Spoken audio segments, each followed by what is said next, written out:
Talk Daily with Andrew Hustler Paterson and Michael Remus.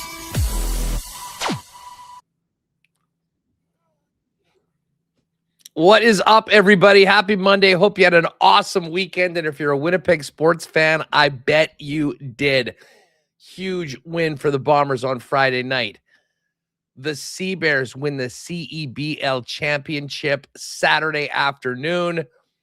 And the Winnipeg Goldeyes keep on doing what they're doing, and that is banging them out and staying at the top of the American Association. Bark at the Park was a great night. Not a great one on the field. A win yesterday, and all things are good again. Goldeyes actually having their golf tournament as we speak out at beautiful Breezy Bend Country Club. So a well-earned day off for the fellas, and they hit the road, and they're back at it for tomorrow before returning next week. But we've got lots of Bombers and lots of Sea Bears to get to today.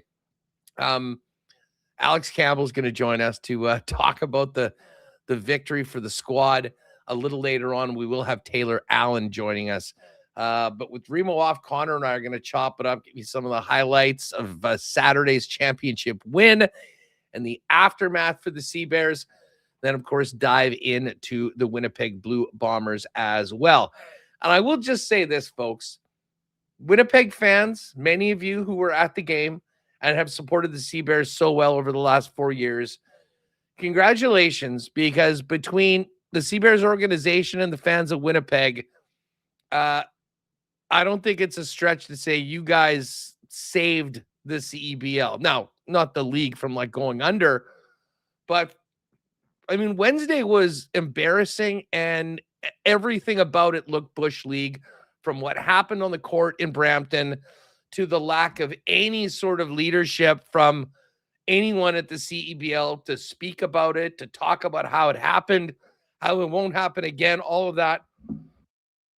And I think there were real questions, and there should be real and hard questions about the league as to how that was allowed to happen, as well as some other things around this league. But as bad as that scene was, with a game on TSN and CBC just being cut off and canceled, it was redemption for the league thanks to Winnipeg and the fans of Winnipeg. A all-time CEBL record crowd of over 12,500, packed in Canada Life Center, seeing a hell of a basketball game in the Sea Bears' first championship off of the winning hand of hometown hero Simon Hildebrand, who drained the three and set the confetti off at Canada Life Center. So congratulations to the Sea Bears, and congratulations to everybody that was a part of this season and a part of that crowd on the weekend, and both of the playoff crowds here in Winnipeg. Of course, we'll talk Bombers. Great to see a win.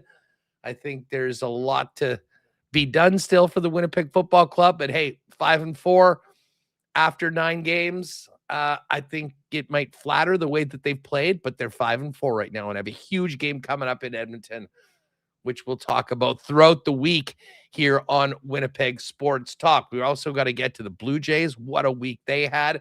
Bit of a heartbreaker yesterday in extra innings to almost get that sweep from the New York Yankees. Jays are off today.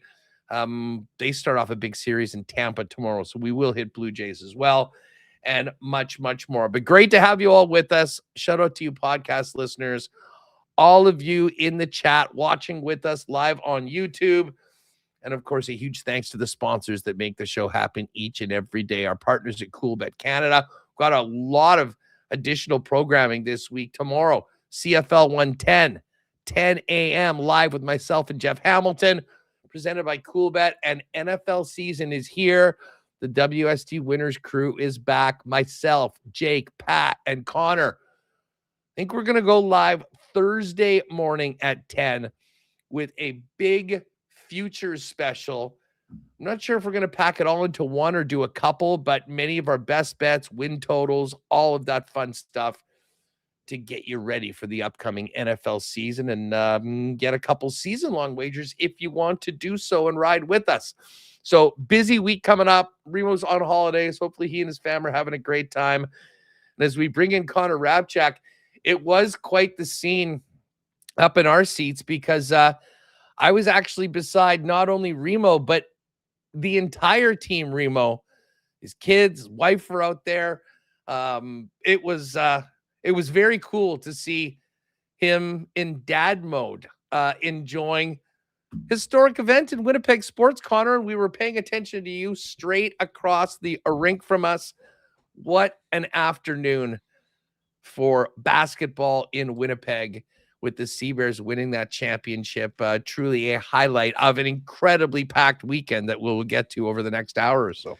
And the script writers were cooking, Huss. Simon Hildebrandt, the Winnipegger from 3 for the win. Come on. That was awesome. I mean, the atmosphere in that building was incredible from start to finish. I know some people with the Sea Bears organization were saying it was target score time loud from the start of the game till the end of the game. And then the crowd pop when Simon Hildebrandt hits the game winner was incredible. They had the rally towels. They had the upper deck, like the majority of the upper deck was open, breaking a new CEBL attendance record in this game with over 12,500 people packing Canada Life Center. And I think the players felt it a little bit because the first 10 minutes, Huss, or not the first 10 minutes, that would be the whole quarter. The first 5 minutes, let's say, a little bit of nerves from the Sea Bears. I think they missed their first 6 shots. They went down a little bit early. Again, the crowd was anxious, looking for that first basket. And then really from halftime on, the Sea Bears were winning at halftime 46-42. That third quarter was dominant from the Sea Bears. They really took it to the Brampton Honey Badgers. And then going into target score time, I mean, usually it's pretty stressful. It kind of wasn't. Like the Sea Bears kind of had it in the bag. They did miss a couple shots, but it was never really close in the fourth quarter. So shout out to the Sea Bears. What an improbable run. They lose 3 starters going into the playoffs. And Simon Hildebrandt, he's stepped up throughout this entire playoff run. The Winnipegger, he's been here since day one, hits the game winner. Awesome. Awesome stuff. Dude, and you know what? I mean, listen, there's so much to get to around this game and people that deserve a lot of credit. But while we're mentioning Simon, we're hoping to get Simon on. He's been great. Loves coming on the program. Yeah. He and Alex Campbell and Coach Rainbow on throughout the playoffs. We'll take some credit. WST bump, still undefeated. But Simon apparently is getting married this week. And it was funny because I saw a sign in the South Pole at the game that said, "Go, Mr. Kate or Kara something." I wasn't familiar with the name, but presumably this is the young lady that he's marrying. And then the sign turned around and go, "Simon, let's get you 2 rings this week." So he got the first one. I guess this probably would be his fiance. This is from his Instagram. Yeah. And he got the first ring, and now he's going to get the second ring before he heads off to start his pro career in Germany, or his overseas pro career, I guess. But honestly, I mean, he's a favorite of ours here, and listeners of WST that have sort of got to meet him through the years. First as a Bison, then as an inaugural member of the Sea Bears. Then we caught up with him while he went to the NCAA for a couple of years. And for him to come back, kind of finishing the full university / Sea Bears experiment, and be the guy that put it through the hoop on a 3, no less, in front of an all-time record crowd at Canada Life Center. I mean, it is sort of the things that dreams are made of for a young basketball player from Winnipeg, considering how this team has been followed and supported since their inception in 2023. 100%. And yeah, I mean, it's crazy to just see how much his role has expanded this season, Huss, because we talked about it going into the playoffs. You had Jeremiah Tillman, the starting center for the Winnipeg Sea Bears, go out leave the team right before the playoffs. You had Emmanuel Acott, a Canadian starter. You need good Canadians in the CEBL. You need to have 2 on the court at all times. He leaves the team. That's a big man and a Canadian, both that are starters. Simon Hildebrand is both of those things. So his role throughout the season, Mike Rainbow talked about it post-game, was maybe, 5 to 10 minutes a night. He was a bench piece. He would spell some of the Canadian starters that have been on this team throughout the year. And then a big man leaves and a Canadian starter leaves, and suddenly they need Simon Hildebrand to fill both of those roles. And he played great really throughout the playoffs. He ends up with 24 points in this final game. Don't lose sight of the massive 3 that he hit right before target time as well, that extended the Sea Bears lead by 3 more points going into that time where they turned the clock off at the end. And he was awesome. He had 6 rebounds in this game as well. Mike Rainbow after the game talked about DJ Burns, another player that had to step up and fill kind of that big man role that was left behind with Jeremiah Tillman leaving. So this is such an improbable run when you lose 3 starters, 3 of your best players right before the playoffs begin, Huss. And the local kid, Simon Hildebrand, is the one that steps up in the biggest way. Like, Xavier Moon is a 3-time CBL MVP, and he's going to bring it in the finals, right? But Simon's role expanded, and when he was called upon, which was for these past 3 games, he's playing big minutes. He played 37 minutes and 50 seconds of this game in the final. He was awesome. So it was so cool to see, and we know with the Bomber game on Friday, Brady Oliveira and Nick Dembski doing their thing, that people in this city love the local story. Story. Listen, we're going to get to Brady. He was a big part of Friday night in a minute, but it was so cool. And to do it, I'm thinking a lot of Chad Posthumous this week. Yeah. In that, he was the original face of the franchise, and he was a guy that had an incredible career around the world and came back here to be a part of really kind of planting the flag for hoops in Winnipeg. As a Winnipegger, as an accomplished professional, his journey took him around the world and back here to finish up. And, his contributions to this city and basketball and this team were massive when he was around. And then to lose him suddenly the way that he did was so heartbreaking for, his friends, his thousands of friends, family, fans, the basketball community. But to see the way he's been remembered, and obviously there's the jersey up when the Sea Bears are playing that has been done. You see the 33 on the big Arctic mobile or whatever that thing is in the end zone. And it started, I got to tell you, Connor, it started feeling like something was happening when his sister hit that half-court shot in the intermission in the promo in the playoff game against Saskatoon. Yes. And listen, to me, it was like kind of a neat, heartwarming thing. Wild that it happened. But that was a time we were freaking out whether they can even win at home against the Mamba with that depleted roster. And they did it. They move on. And I'm not sure. I did not know this, but it has been confirmed. So they're cutting down the nets afterwards. And there was a guy in the full Flint Tropics, like an older gentleman in the full Flint Tropics uniform, basically dressed like Will Ferrell in, semi-pro. He was up there. That was Chad's dad. So his family, I'd love to know the story about him wearing the Flint Tropics getup to the championship game. Seems like a very entertaining and fun guy to be around. But between the sister hitting that shot and his dad cutting it off, it kind of felt like Chad was looking over this team, and the perfect ending with kind of the young guy that was Manitoba made joining the team, Simon Hildebrand, early on, being the one that ended up putting the team into the record book. Yeah, exactly, Huss. And right before the Sea Bears, I'm trying to get this up here. I won't show like the whole video, but this is the Flint Tropics, right? And Mike Rainbow was talking about this after the fact. So this is Chad Posthumous' dad cutting down the net with the whole team after, which is so cool. And for people that were in the building, it was such a special moment, and it adds to what I said right off the top, Huss, that the script writers were cooking. The Sea Bears get to 95 points, and the target score is 97. As they're about to, I think Brampton called a timeout. Then they're just killing time during the timeout. And they pan to someone in the crowd who holds up a 33 Chad Posthumous jersey. And then everyone is cheering. Everyone is like, this is awesome. This is so cool. And then Simon hits the game winner like this. And Mike Rainbow said after, we have the clip, we'll play it later. Mike Rainbow said if Chad Posthumous could have handpicked someone to hit the game winner, it would have been Simon. Like, it was just such a perfect moment all around. You have his dad helping cut down the net after. Like, it's so cool. And for the Sea Bears to win their first ever CEBL championship, to do it on a game-winning shot from a local kid.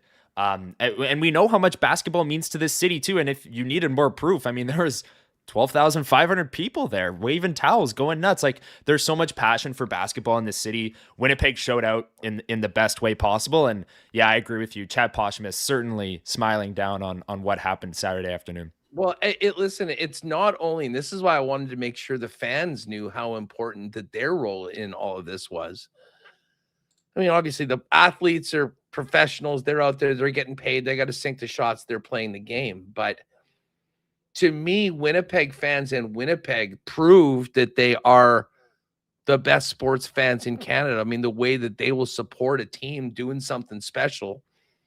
They did all that. Mm-hmm. But also, I mean, listen, this league, it was a dark day for that league, the way that it was perceived all around the country with what happened on Wednesday night in Brampton, and a real lack of, in my opinion, I mean, a lack of any outward leadership from the league, kind of explaining, saying what was happening, answering the legitimate questions that happen when you cancel a game on national television 4 minutes in because you can't play the game.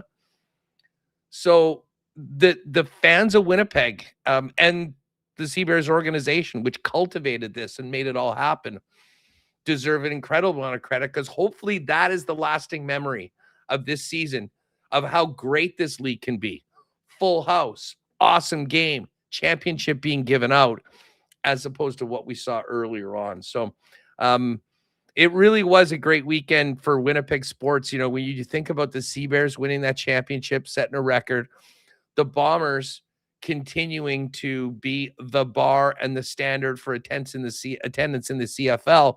I mean, the team hasn't really done their part at home this year, Connor, but you had another, 31K in the building on that night. Mm-hmm. And I mean, the attendance at the Goldeye games has been phenomenal. I think, and don't quote me on this, I think they set a high yesterday. Like, it was already a big weekend. You were at the Bark at the Park on Saturday night. It's amazing. And then I think they had like 6,500 for the game yesterday. So the team's winning. Everything's clicking right now. But what a great example of how well this city supports their teams than Friday, Saturday, and Sunday, whether you were at Princess Auto Stadium, at the downtown rink, or out at the ballpark.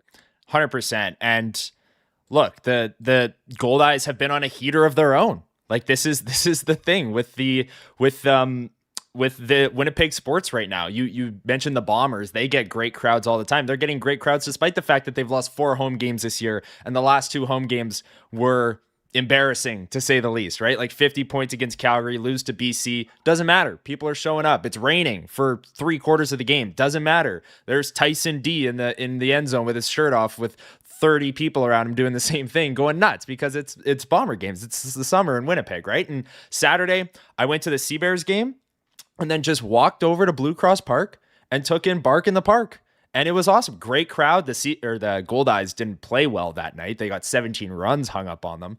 But the next day, they have almost 7,000 people. I see Mike Wynn in chat saying it was 6,800. That's a great crowd. That's a home opener type of crowd on a Sunday. Come on. Like, this is awesome. Winnipeg fans deserve like the biggest pat on the back for this weekend. I was at all 3 events or 3 events between the Goldeyes, Sea Bears, and Bombers. The atmosphere for all 3 were electric. It was so much fun. And how about this, Huss? Going back to the Sea Bears for a second. Some guy rocking WST merch courtside. I think that's Uncle Dizzo is in the chat. Let's go. Guilty. Dirty Uncle Dizzo courtside repping. Let's show us a nice TV time as well. Yes, for WST, big time. Richie, checks in the mail, buddy, but looking great, and appreciate you repping the WST at the game on the weekend. Listen, we've got, I want to get to Simon Hildebrand, want to get to the coach, Mike Rainbow. Yeah, lots of props, wild game, so fun. No, you're our guy. We love to see that, and always appreciate everyone that's throwing on WST, especially at the sporting events around here. But Connor, we're going to hear from Brady Oliveira a little bit before. I mean, the vibes were high going into Saturday afternoon, coming out of Friday. I think we have, I know you guys discussed this extensively on the Bomber Report this morning. Yeah. This team absolutely had to win. They did. There's still lots of work to be done. I mean, that was not the blueprint for running the table against Edmonton and Sask and Montreal over the next 4 weeks. Yeah. But it is a process. A win's a win. They needed it. But, man, there were some sketchy moments in that game, both on the field, but most concerningly for Zach Collaros, who, hand up, I thought we were witnessing the last time that we might see Zach on the field. This is a shot I took from my seat. I don't normally do that during the games for this, but I mean, it was so quiet. It was such a long time Zach was down. The fact that he came back into the game, frankly, was inconceivable based on what we were watching at that time. Yeah, it really was. And yeah, this was the photo that you took and sent me here.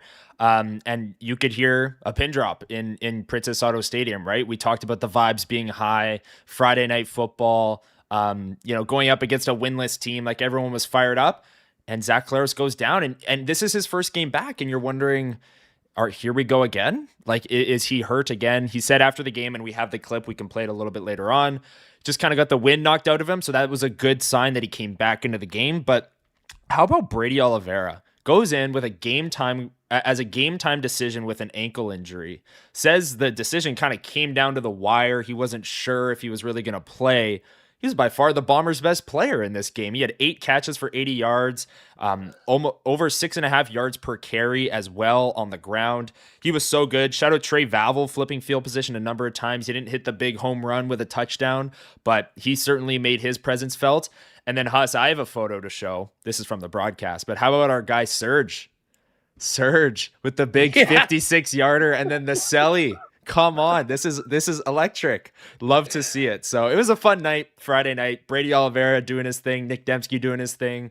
Good to have Zach Collaros back and staying healthy through the game, and Sergio Castillo hitting bombs from deep. Love to see it. Yeah, I mean, listen, Brady was phenomenal. You mentioned, I mean, there was some I had no question that he was going to play. I guess we had to figure out how effective he would be. Not breaking news, he was very effective. Monster first half. Monster. And I think the good thing was, maybe considering the condition he was in, they didn't have to really lean on him in the second half. I am concerned about the Bomber passing offense. I mean, I can't really sugarcoat that. I mean, Tim White had 85 yards. Mm-hmm. Nick Dembski had 79. And Tommy Neal had 1 catch for 5 yards, and that was it. Ontario Wilson definitely had 1 drop. Dude. I can tell you that. I mean, that poor guy. And we'll talk about this with Taylor Allen a little later on. I mean, he routinely makes all these circus catches in that exact same spot in the end zone. And that might be the worst drop I've ever seen. But listen, it didn't cost them the game. Way rather you do that in that Ottawa game than when you really need it next week in Edmonton. Yep. But, Brady was active in the passing game. I mean, he had 80 yards receiving. So some of the normal rushes actually ended up going as receiving yards. But if you take out the dump offs to the running back, we're talking about 150 yards passing. And that, I mean, against anyone, that's not great. Against the worst team in the league with a bunch of new starters, I think it's more concerning. But I think we also have to realize that Zach wasn't in the lineup for a month and obviously got rocked during the game as well. Defensively, though, I think they got a little fortunate. I mean, that interception gift early on in the game, Mayer hitting the uprights on a play that probably would have been a touchdown. And then that play that I don't know. I mean, credit to Ryan Dinwiddie for cooking up a perfect play, but they hit that guy, I think that was in as a fullback, who seemed to have 80 yards clear, made it about 30, and then pulled up lame and didn't get in.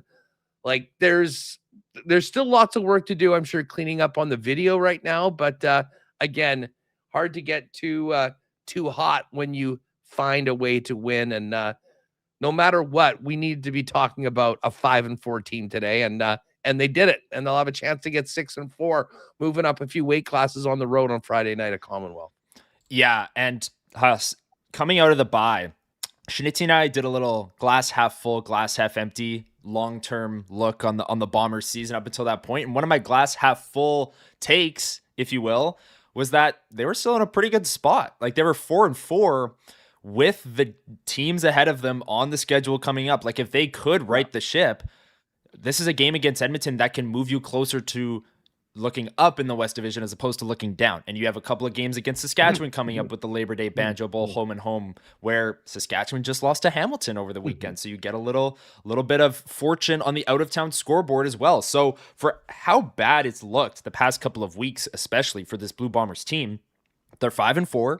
They're third in the West. They're a game back of a team that they're going to play twice in the next month. And this week they're going on the road and playing the number one team in the West. And if they can figure it out, they're in a pretty good spot. Whereas Calgary, Vernon Adams gets hurt. We've been saying all year that they're better than their record. They're a couple of key injuries away from really being out of it in the West. So everything is still so tight in the West. Saskatchewan is second with 6 wins and Calgary's last with 4.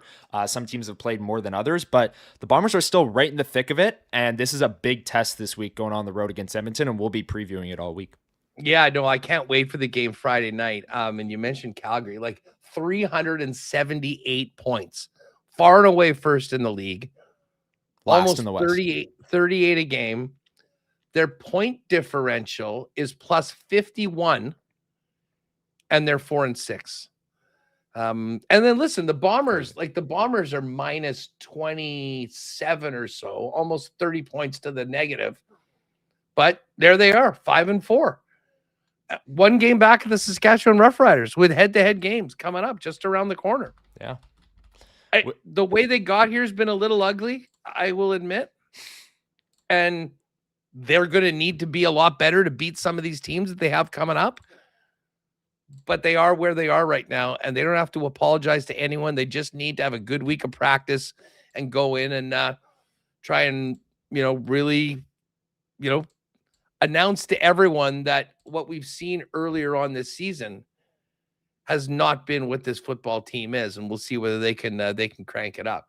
Mm-hmm. Sure, they also feel like they owe Edmonton one for that game here in Winnipeg a little earlier this year. A massive game. Also you got the tiebreaker implications. Yep. It was a close game. If the Bombers can go in and win, I think they lost by 5 last time, if I'm not mistaken. So, you get a win and all of a sudden make it happen. But that loss by the Riders to Saskatchewan certainly does make things a little more interesting as well, despite being 7-point favorites last night. Tell you what, I want to get into a little bit more reaction from both the Bombers and the Sea Bears. We're going to be hitting both with Taylor Allen coming up the top of the hour. But first off, a big thanks to some of our WST sponsors, and we'll come back and hear from Mike Rainbow, Simon Hildebrandt, and Brady Oliveira. Hockey season's just around the corner, and that means we'll be getting back to the Winnipeg Jet lines for Clean Line Plumbing, Heating, and Electrical. Clean Line is your residential and commercial plumbing experts in Winnipeg, along with heating and electrical services, and have been Winnipeg's most trusted plumbers for over 40 years, with fast responses, lasting results, and 24/7 emergency services across all of Winnipeg. Just like Adam Lowry has the backs of his teammates, Clean Line has yours. Mark the number down, 204-500-2001 for 24/7 emergency service when you need it most. You can also check out more on all Clean Line services and make an appointment online at cleanline.ca. Big congratulations to Roberto and our friends out at the San Lucia on Main Street who battled back from the last 2 years working to overcome a fire and just had a wonderful grand opening on the weekend. Popped out and saw a lot of happy people in the West K area to have their Santa Lucia back. If you have not been there, certainly suggest you try it out. They've got amazing happy hour specials, promos throughout the week, and obviously all your favorites from Santa Lucia. So all of you out in West K or that go up and down Main Street, 1473 Main, Santa Lucia is back open. It was a great grand opening on the weekend, but now it is business as usual. Pop by and see him today at Santa Lucia on Main Street. And congratulations to Roberto and the staff on getting back open for the people of Winnipeg. Hey, got to thank our friends at Manitoba Battery. Big Bomber game coming up on Friday night. And, of course, Manitoba Battery. Hopefully we can get a couple new batteries in that Bomber offense and defense after last week's game. Of course, Manitoba Battery, proud sponsor of the Winnipeg Blue Bombers, powering the Bombers this season. And, of course, Winnipeg Sports Talk. Manitoba Battery is your local option where you'll find the best in batteries for literally everything at the lowest prices in town, period, along with the best in customer service. So pop by and see them on Logan Avenue or Dovercourt Drive out in the south end of the city. And if you can't make it down, you can give them a call or order online at manitobabattery.com, and they can deliver those batteries to you anywhere inside the perimeter of Winnipeg. For all your battery needs, save time, save money, shop local at Manitoba Battery with 2 locations to serve you. And folks, if you have a move coming up the rest of the summer, fall, or even into winter, you're going to need to check in with our friends over at Rolly's Transfer. Family owned and operated for over 60 years and the most trusted name in moving in Manitoba. If you check out their website at rollys.com, up at the top corner, you can click on Request an Estimate. If you've got a move coming up, hit that, and then make sure to put in the promo code WST for a special discount on moving services and moving supplies. Then simply let them know when and where you're planning on moving, what needs to be moved, and the friendly staff at Rolly's will turn around quickly with a great quote and get you locked in for the white glove treatment and service that they've been famous for now into their 7th decade. For all your moving needs, make it Rolly's Transfer, the most trusted name in the game. Find out more today online at rollys.com.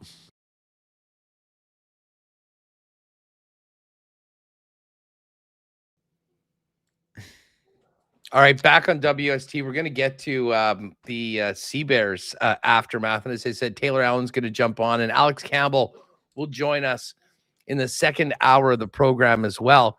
Connor, just before we get to the Sea Bears, I do want to congratulate Winnipeg's own Jackson Tuchinski, Yes, and our good pal Paul Lapalisse for their bronze medal at the World Flag Football Championships, booking a ticket to the LA Olympics, as well as our national women's team who won the whole thing, gold medalists, and both Canada men and Canada women will be playing for gold in LA.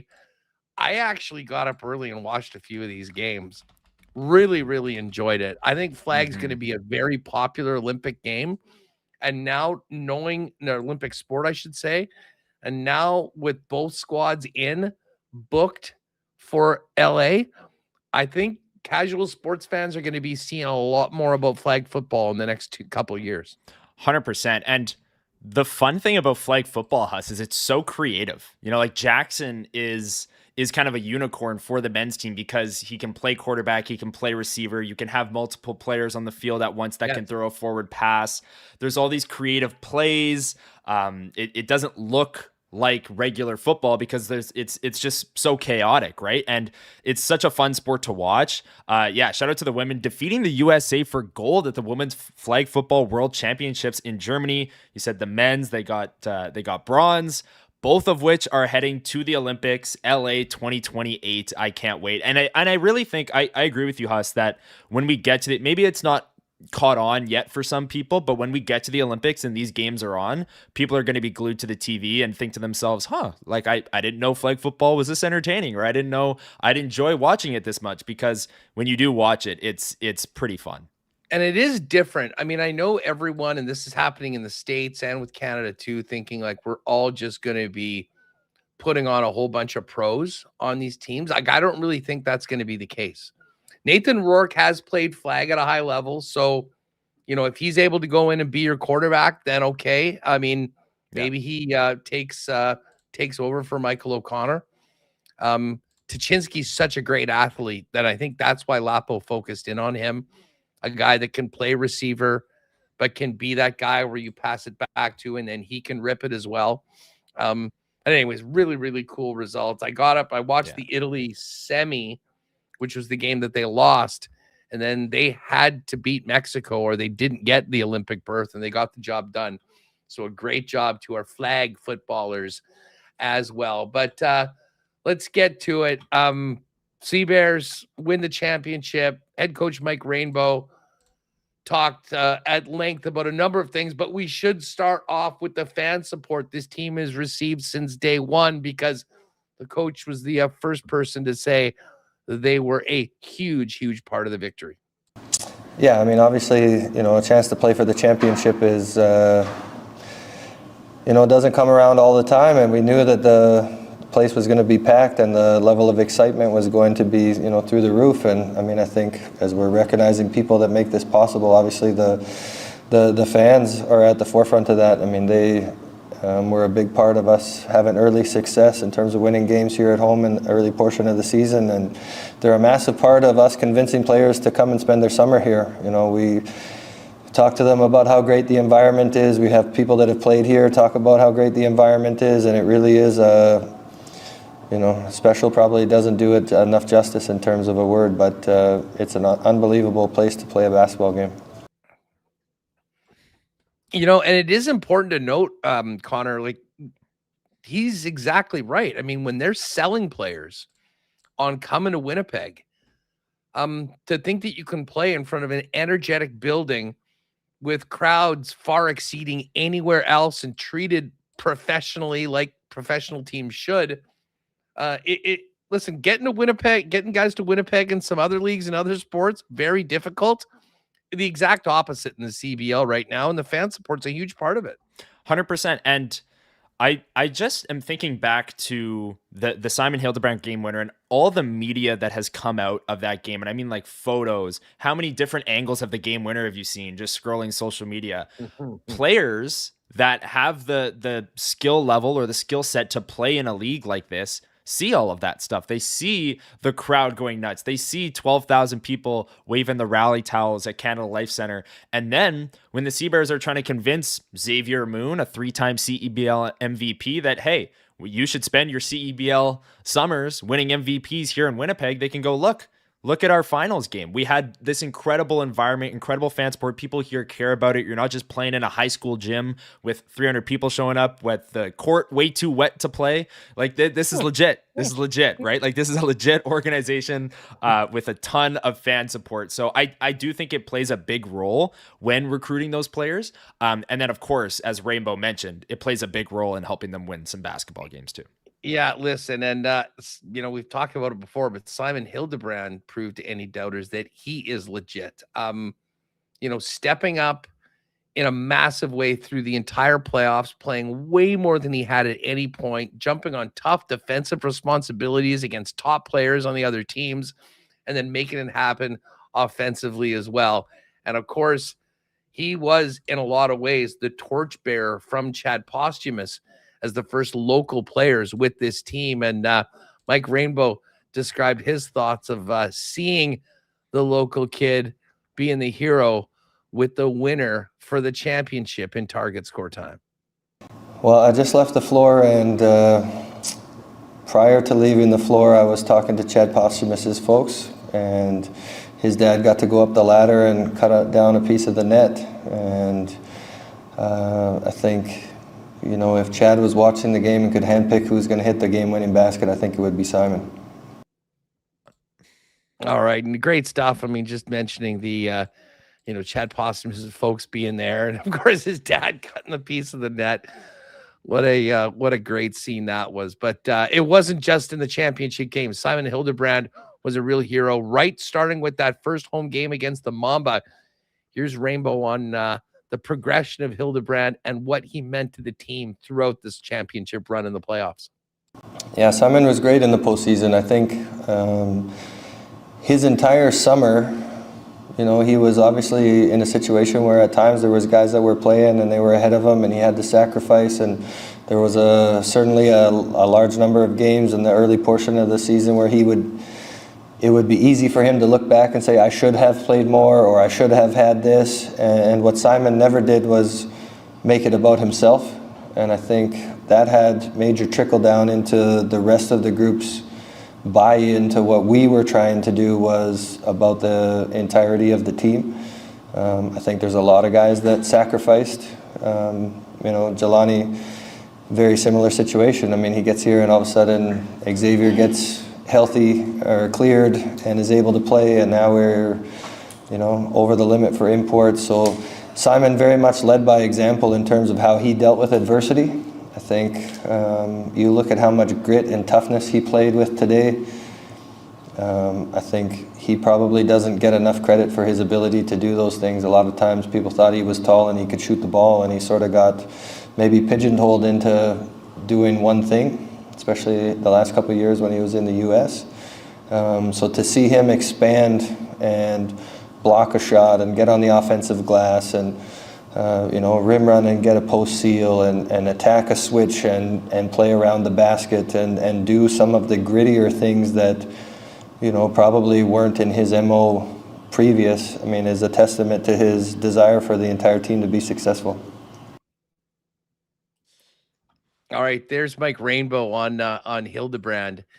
And, listen, I think Rainbow, and we'll talk about this. I'm looking forward to having Alex Campbell on a little later on, who, of course, is the assistant coach and GM. But it seemed like Rainbow was able to, keep Simon working on a bunch of things that he wants to improve as a player throughout the regular season and in practice when he maybe wasn't in the lineup as much. And then to have him come in, step up the way he did, which you got to give a ton of credit to the player. But I think Rainbow, in the way he handled Simon throughout the year, and Simon will be the first one to tell you, a big part of, the final result. Yeah, and he mentioned it in that clip that we just played, that there were times this season where Simon would play 5 minutes in a game because they just had other Canadians or they had other big men, and he didn't really need to be playing for the Sea Bears to win. But you heard it from Mike Rainbow right there, where he talked about Simon doing a couple of the grittier things, like blocking shots, rebounding, hustling, boxing players out that are bigger than him when he's playing that kind of center power forward position. But typically he's maybe more of a small power forward that's expanding the floor with his 3-point shot, but he's adding more to his game. So Simon stepped up. He's a Canadian, obviously from Winnipeg, but that you need that in the CEBL. You need the Canadians playing well. And there were a couple players that did that. DJ Burns stepped up into a bigger role for this team. Jelani Watson-Gale was on the original Sea Bears team as the 6th man. He joined the team mid-season, and then Xavier Moon was here, so maybe he's getting his minutes cut a little bit, but he was awesome throughout the playoff run, and in the finals, he hit a number of threes. So they needed players to step up. Simon was one of them, and he's getting the acclaim. He hit the game winner, but there were a number of players that certainly were above their pay grade in this playoff But run. especially, as a Canadian, you have to have the 2 Canadians on the court. Yeah. And to have him pressed into extra service and to play the way he did at both ends was, a big reason why this team are champions. Can't say enough about the overall job of Rainbow did. Especially in these last 2 weeks, with the amount of adversity that this team was hit with. Here's Coach Rainbow on overcoming that adversity and how they did it. Yeah, I think if you look at all of the things that we went through leading up to our first playoff game with Sask, obviously there was a lot of external circumstances that the group needed to navigate. I think they did a tremendous job of being professional and not allowing those things to enter into our locker room in terms of making excuses. As we were getting ready for the game against Saskatchewan, we said we had a chance to make history by winning one playoff game. And I thought we played a great game against Sask, and then for us to, on the tight turnaround, to go to Vancouver and get that done. We never went over there thinking, oh, this is a chance. Oh, maybe we could shock them or upset somebody. The entire group had a massive belief that we could be successful. And it was so fun to see some people step into bigger roles and blossom. And, we've talked about Simon, and I mentioned Jelani. His play throughout the 3-game season run, super special, the fact that he was here in year one. So to see him step up and have some of those big minutes. DJ Burns obviously filled a massive vacuum of minutes. Again, a guy that had to sacrifice.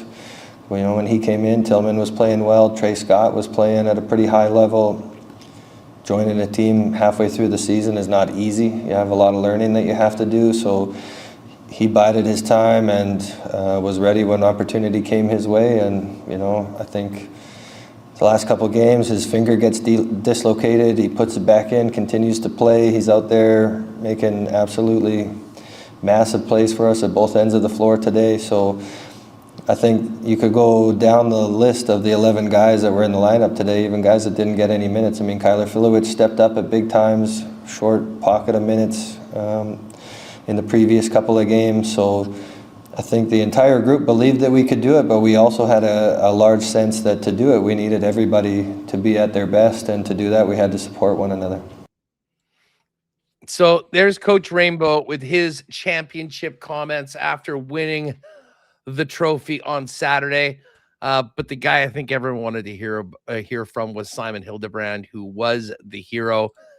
Did it in front of an all-time record crowd, all of his friends, all of his family there, and another 12,400 of them pulling for the team. He said it was a pretty special to see that sort of fan support in his hometown for a championship game.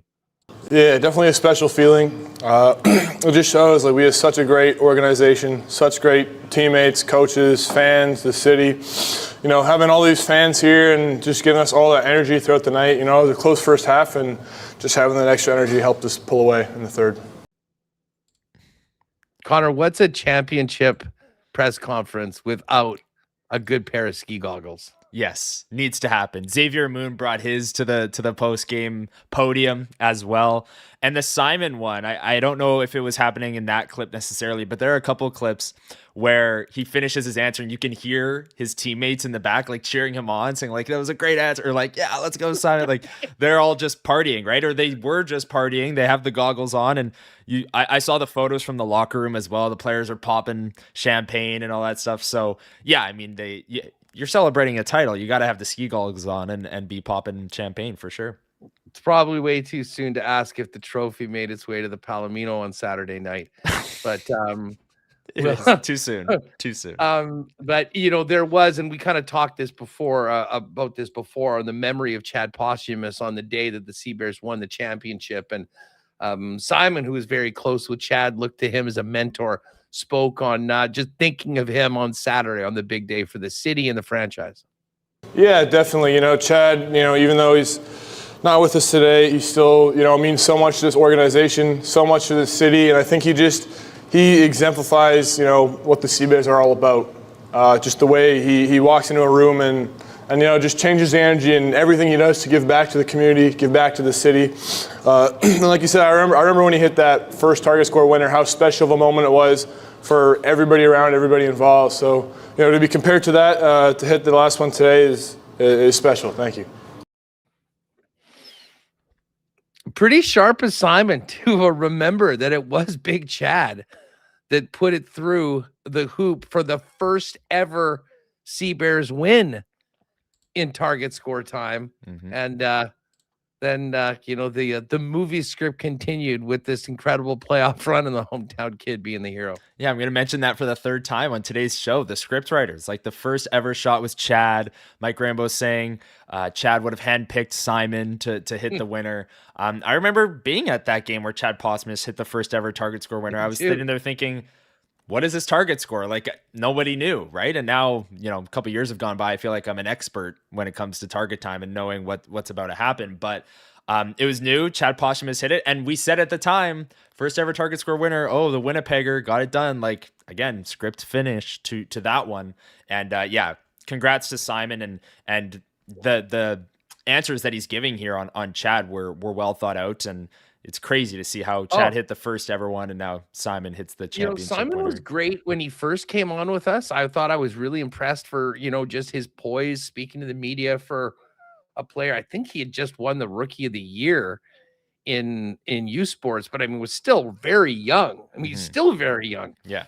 But he's been incredible on the show. He's used to the microphone, and this is what he had to say when he was asked to put that winning shot into words after the game on Saturday. Yeah, very special feeling, very special day. I honestly don't have an answer for you. I don't know how to put into words. Like you said, I'm so fortunate enough to just only play in my hometown for an organization like this, and have an opportunity to be on the floor, and target score of the finals like this. And like I said, just being from here, and being put in the opportunities to be successful by my teammates and my coaches around me, it's just unbelievable. And I honestly don't have the words to explain to you how I'm feeling. All right, there is Simon Hildebrand, one of the many heroes in blue from the Sea Bears Championship Saturday, winning their first title. We can't overlook Xavier Moon. This is a guy that had done it twice before, and he did it again on Saturday, leading the way. I believe 29 was the final. He and Jelani were huge, with the big shots. Jelani particularly with those threes in the first half. But Moon was the court general, if you will. And he talked after the game on winning despite losing those three starters heading into the playoffs and how they got it done. I mean, we all play the game of basketball. Like, we all know what it takes to win a basketball game, regardless of who's suiting up for us on what night. Everybody stepped up, man, and obviously when you lose three starters, guys are going to count you out. They're going to think, oh, we can take them lightly this night, but I feel like we took it into another gear. And obviously after we got that first win in SAS, man, we showed a different type of basketball, and I feel like we played a lot more together that first game, and it kind of kept going. We kind of kept it going in that game against Vancouver, and then it played out in our favor in this game tonight. There was the X-Man, Xavier Moon. And, it took a while for him to finally get cleared to play and be in the lineup. But, man, it was worth the wait. And we talked a lot about, what was it going to be like with Teddy Allen and Moon on the team? We didn't really have many games where they were both playing. I think it's very clear. And, listen, I would be surprised if Teddy was back next year, just based on the way things ended this season and what had happened before. I certainly hope Xavier Moon is back, because that is a guy that knows a thing or two about leading a team to confetti and championship parties and parades. Now, we will talk a little bit more about the Sea Bears in the next hour. Taylor Allen was at the game, of course, doing Target Score Weekly with Joey Slattery. And then Alex Campbell's going to join us around the bottom of the hour. So, coming up next, we'll get into Sea Bears and Bombers with Taylor Allen and then Alex Campbell from the Sea Bears as WST continues. Well, Friday night, Princess Auto Stadium is going to be the place to be as the Bombers looking to get back in the win column against the Ottawa Redblacks. 7 days a week, though, the place to be is the brand new Princess Auto at 500 Panet Road. Of course, Princess Auto founded and headquartered right here in Winnipeg, and now coast to coast across the country now has opened their flagship store, 105,000 square feet at 500 Panet Road. And if you haven't been in there, book off a little bit of time and check it out. Make sure to check out the shop where you've got all the tools there. You can learn them, free classes with Reed Carruthers and his great staff there. Obviously, an expanded stock of literally everything, including hunting, fishing, camping, and even a spot where you can try out archery equipment and crossbows and whatnot. Oh, and don't forget, come hungry. Breakfast sandwiches, incredible smash burgers. It is a new shopping experience that Winnipeg's never seen before. 500 Panet Road at the brand new Princess Auto. And, of course, you can check them out online at princessauto.com. Our friends at Chud's Power Sports up in Gimli have had one heck of a summer, and that's not a new thing. They've been doing it for 80 years as the preeminent power sports superstore in Manitoba. If you are looking for new or used motorcycles, ATVs, side-by-sides, golf carts, boats and outboard motors, or recreational vehicles, Chud's Power Sports is your number one spot for that. So head on up to Gimli at the corner of Highway 8 and 231. Check in with the Derminator and our friends out at Chud's. They'll take very good care of you. And even if summer's winding down for you and you're already looking around to the corner to the snow flying, great 2027 promos and deals on snow machines as well coming up. And it's all waiting for you at Chud's Power Sports, Manitoba's Power Sports Superstore for over 80 years up in Gimli. You can start shopping today and get those ideas going online at chudspowersports.com. Been a great summer for our friends at St. Vital Dental Center. Saw Dr. Terry on the weekend getting out of town, but it's back to work for he and his team as everyone gets ready for the school year. St. Vital Dental Center has been serving generations of Winnipeggers and Manitobans. So if you are looking for a long-term home for you and your family at one of the top dental clinics, make it St. Vital Dental Center. Beautiful new facility at 167 St. Anne's Road with convenient free parking right behind the building. And St. Vital Dental Center is where you'll get everything taken care of in one spot, from things like cleanings and checkups to dental surgeries and dental implants. They do it all. So for all your dental needs, hit them up online at St. Vital Dental Center. Make an appointment, and when you pop in, tell them the boys at Winnipeg Sports Talk sent you. Wow, what a sports weekend we've got coming up. Big weekend in the Canadian Football League. Jays are still grinding, trying to hang in there. We've got the CEBL Championship Series, and of course, NFL right around the corner, which means get ready to spend some time at your local Boston Pizza. No better place to get together with your gang for the big game than your local BP and enjoy ice-cold schooners, world-famous BP wings, gourmet pizzas, and more, and all the great vibe of Boston Pizza lounges. If you're not at the games, the next best place to be is Boston Pizza. And don't forget, if you're staying at home, you can always get the great taste of BP by ordering online at bostonpizza.com. Let's bring in Taylor Allen of the Winnipeg Free Press to go over a massive sports weekend here in the city. Taylor, what's up, pal? Great to have you back on the show. Yeah, thanks for having me. I'm just trying to catch my breath because, my goodness, that was the ultimate sports weekend if you're a Winnipeg sports fan, to say the least. Yeah, I mean, obviously a huge Bomber win, which we'll really dive into. But Sea Bears Championship, I know you were there. You've been covering the team over the last few years. How about that? Crazy. Huss, I'm not even over-exaggerating. I think that's one of the best stories in Winnipeg sports history, right? I mean, this is a team that the week of playoffs, they lost 3 starters, including Teddy Allen, who's going to probably be the league MVP this year.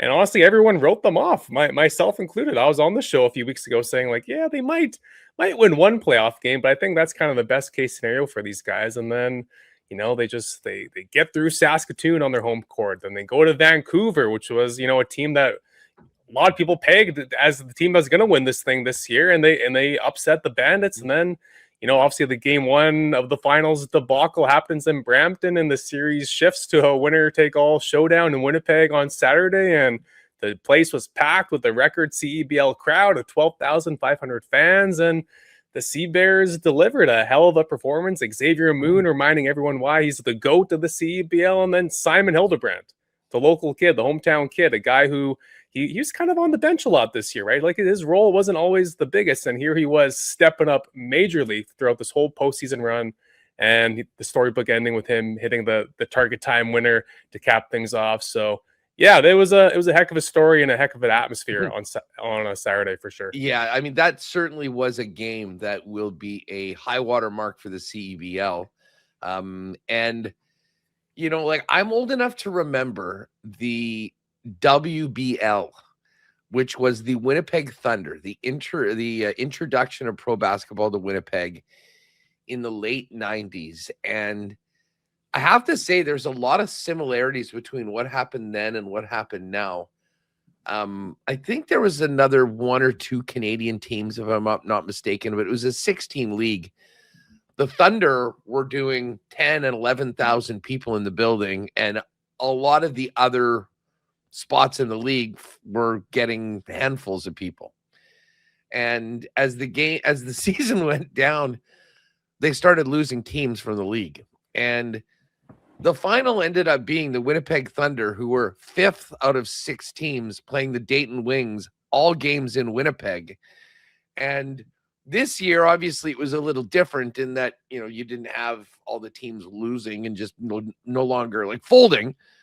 But man, there was a big mess in and around the league, and particularly in and around the playoffs. Luckily, the franchises are all still there. But I have to ask you, you've covered this league for a long time. I mean, you were a professional journalist.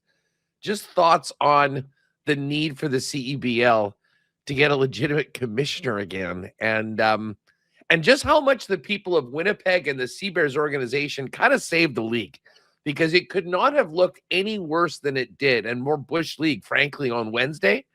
And then you've got the final vision of this season being arguably the greatest moment, the greatest crowd, and the greatest championship in the history of the league.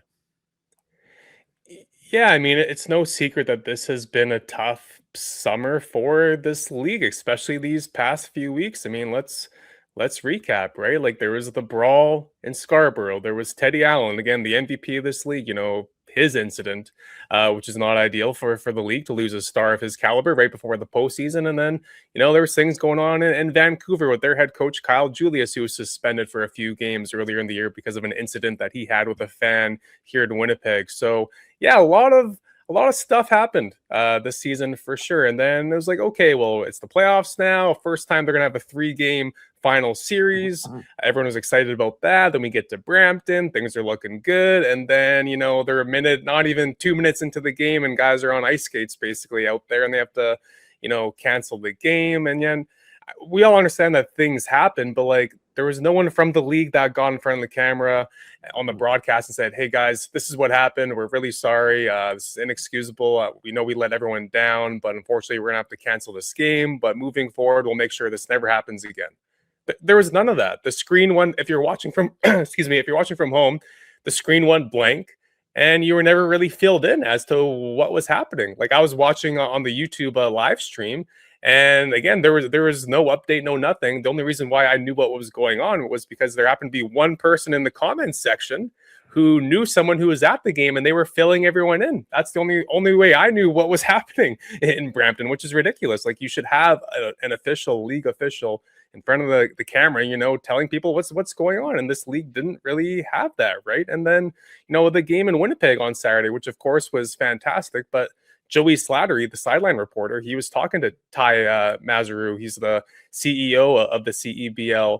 And he was asking him about, just the decision to make this a 1-game series as opposed to the original plan, considering everything that kind of happened in Brampton. And it was a very fair journalist question, right? And Ty's response was, are we done yet? Are you serious? Like, I know I only got, a C when I was taking public relations courses back in my college days. But even I know that was probably the absolute worst response you ever could have possibly had to that question. Like, give him whatever BS answer you want, but to say, are we done yet? You're live on TV. That is your response? Like, what? I don't know, man. Like, that just blew my mind. So yeah, I mean, thankfully Saturday was so great for the league, and hopefully that kind of overshadows some of these things. But like, clearly, yeah, this league has some warts for sure, and it's going to be interesting to see what this offseason is, because yeah, like we said, a lot of things happen this summer, and you can't keep having these things happen. And again, guys leaving and whatever. So yeah, there's a lot of questions surrounding the league right now, and they don't have more than one Winnipeg, right? Like, if this finals was in any other city, there'd be a few cities that would have had good turnouts, and it would have been fun and whatever. But Winnipeg is the crown jewel of this league for sure. Yeah, I mean, listen, I couldn't help but think during the game on Saturday, going, just imagine if this was in Vancouver or this was in Saskatoon. Sure, Saskatoon probably would have been, but I mean, just it would have been close to Winnipeg. And listen, that's credit to the Sea Bears for what they built. Credit to Winnipeg fans. But I do think that there is so much potential for this league that we've seen here in Winnipeg. And I'll give Mike Morreale a lot of credit. I mean, when they were building this league, he was always available to us. He wanted to come on and, as the leader of the league, really promote it. And then in the most important time this league seen in a long time, at a true crisis, there was absolutely nobody to say anything. And it looked even worse, to your point, on Saturday, the day of the championship game. But back to the Sea Bears as a team, we'll remember the heroics from Simon Hildebrand, and the fact that the hometown kid hit the dagger for 3 to win the championship was incredible. Xavier Moon was as delivered. It took a long time for us to see him in Winnipeg. And I'm not sure. I mean, I guess, smarter basketball minds than me can discuss the effect of not having Teddy Allen in the lineup and what that did to other players, allowing them to sort of step up. And obviously defensively, you miss a guy like Tillman and Acott. Other guys need to step up. But outside of, obviously Simon and Moon and what we saw in that game, I will look back at this as one of the greatest runs of coaching by Mike Rainbow that we've seen in a long time. I mean, how it seemed the deck was so stacked against them, and they were in control of all 3 of those games, played with that lineup, did it sometimes in a little bit of a different ways, but it was incredible how he took a depleted lineup, put them in a position to win, and his players followed through and got the job done. Yeah, he would probably hate that I'm saying this, but honestly, I would give him the postseason kind of MVP, right, for just keeping this team together and making them sure that they still believe and whatever. Because again, no one thought this team would be able to overcome all the adversity that they did overcome, and yet you never would be able to tell that this team went through anything, right? They played their 3 best basketball games when they absolutely needed to. And again, that's the Mike Rainbow effect. And let's jump back to when he was hired, right? The team had Mike Taylor their first few seasons. Here's a guy that's been in the G League. He's been overseas and whatever. So when they let him go, no one was really saying okay, well, they obviously have to go to Mike Rainbow next. That's the obvious replacement. He was the assistant, of course, and very well respected. But I mean, he hasn't coached as a head coach at this level before. So when David Asper named Mike Rainbow the head coach, it was kind of oh, okay, well, that's a cool hire. But, he's a bit inexperienced at this level. So we'll see how this goes. And he just blew it out of the water, man. Just unbelievable. You just talk to anyone on that team, they just speak the world of this guy. And Simon Hildebrand, he was saying that, my role maybe wasn't the biggest, throughout the summer and stuff, but they when I knew that they needed me to step up in this postseason, I had the confidence because of Coach Mike Rainbow. He gave me the confidence that I can be that guy. And he was, right? So Simon, he was averaging 5 points in 17 and a half minutes throughout the summer. Postseason rolls around, he's playing over 30 minutes and averaging, I think it was 18 and a half points. Just the way that kid stepped up was incredible. And yeah, again, he gave the credit to Mike Rainbow. So it just goes to say just how important his Mike Rainbow and his coaching staff was. I mean, it's cool. There's a few guys on that coaching staff that have ties to Brandon, Manitoba. You could call him the Brandon Mafia, that team's coaching staff. And then Alex Campbell as well, the assistant GM. Lots of people, point to him as big reasons why as to why they signed with the Sea Bears. So yeah, I mean, it's just an incredible, real team effort on and off the court by these Sea Bears. And you know what? I'll give him, while we're mentioning Teddy Allen, I'll give him credit for, I'll be honest, I thought it was sort of insane that they were bringing him back at the start of the season, considering the way things ended the first time. And somehow, I mean, they brought Teddy in and it worked. I mean, they had that great record. They were dominant at home until Xavier Moon got there. And then, of course, until Teddy wasn't available and everybody else stepped up. But I mean, overall, from start to finish, I mean, I don't know how you give Mike Rainbow anything other than an absolute A+ for the job that he's done this year. And yeah, what an afternoon Saturday at Canada Life Center, a CEBL record crowd, and the Sea Bears getting it done at home in front of the home fans. And in a lot of ways, it just kept the good vibes going.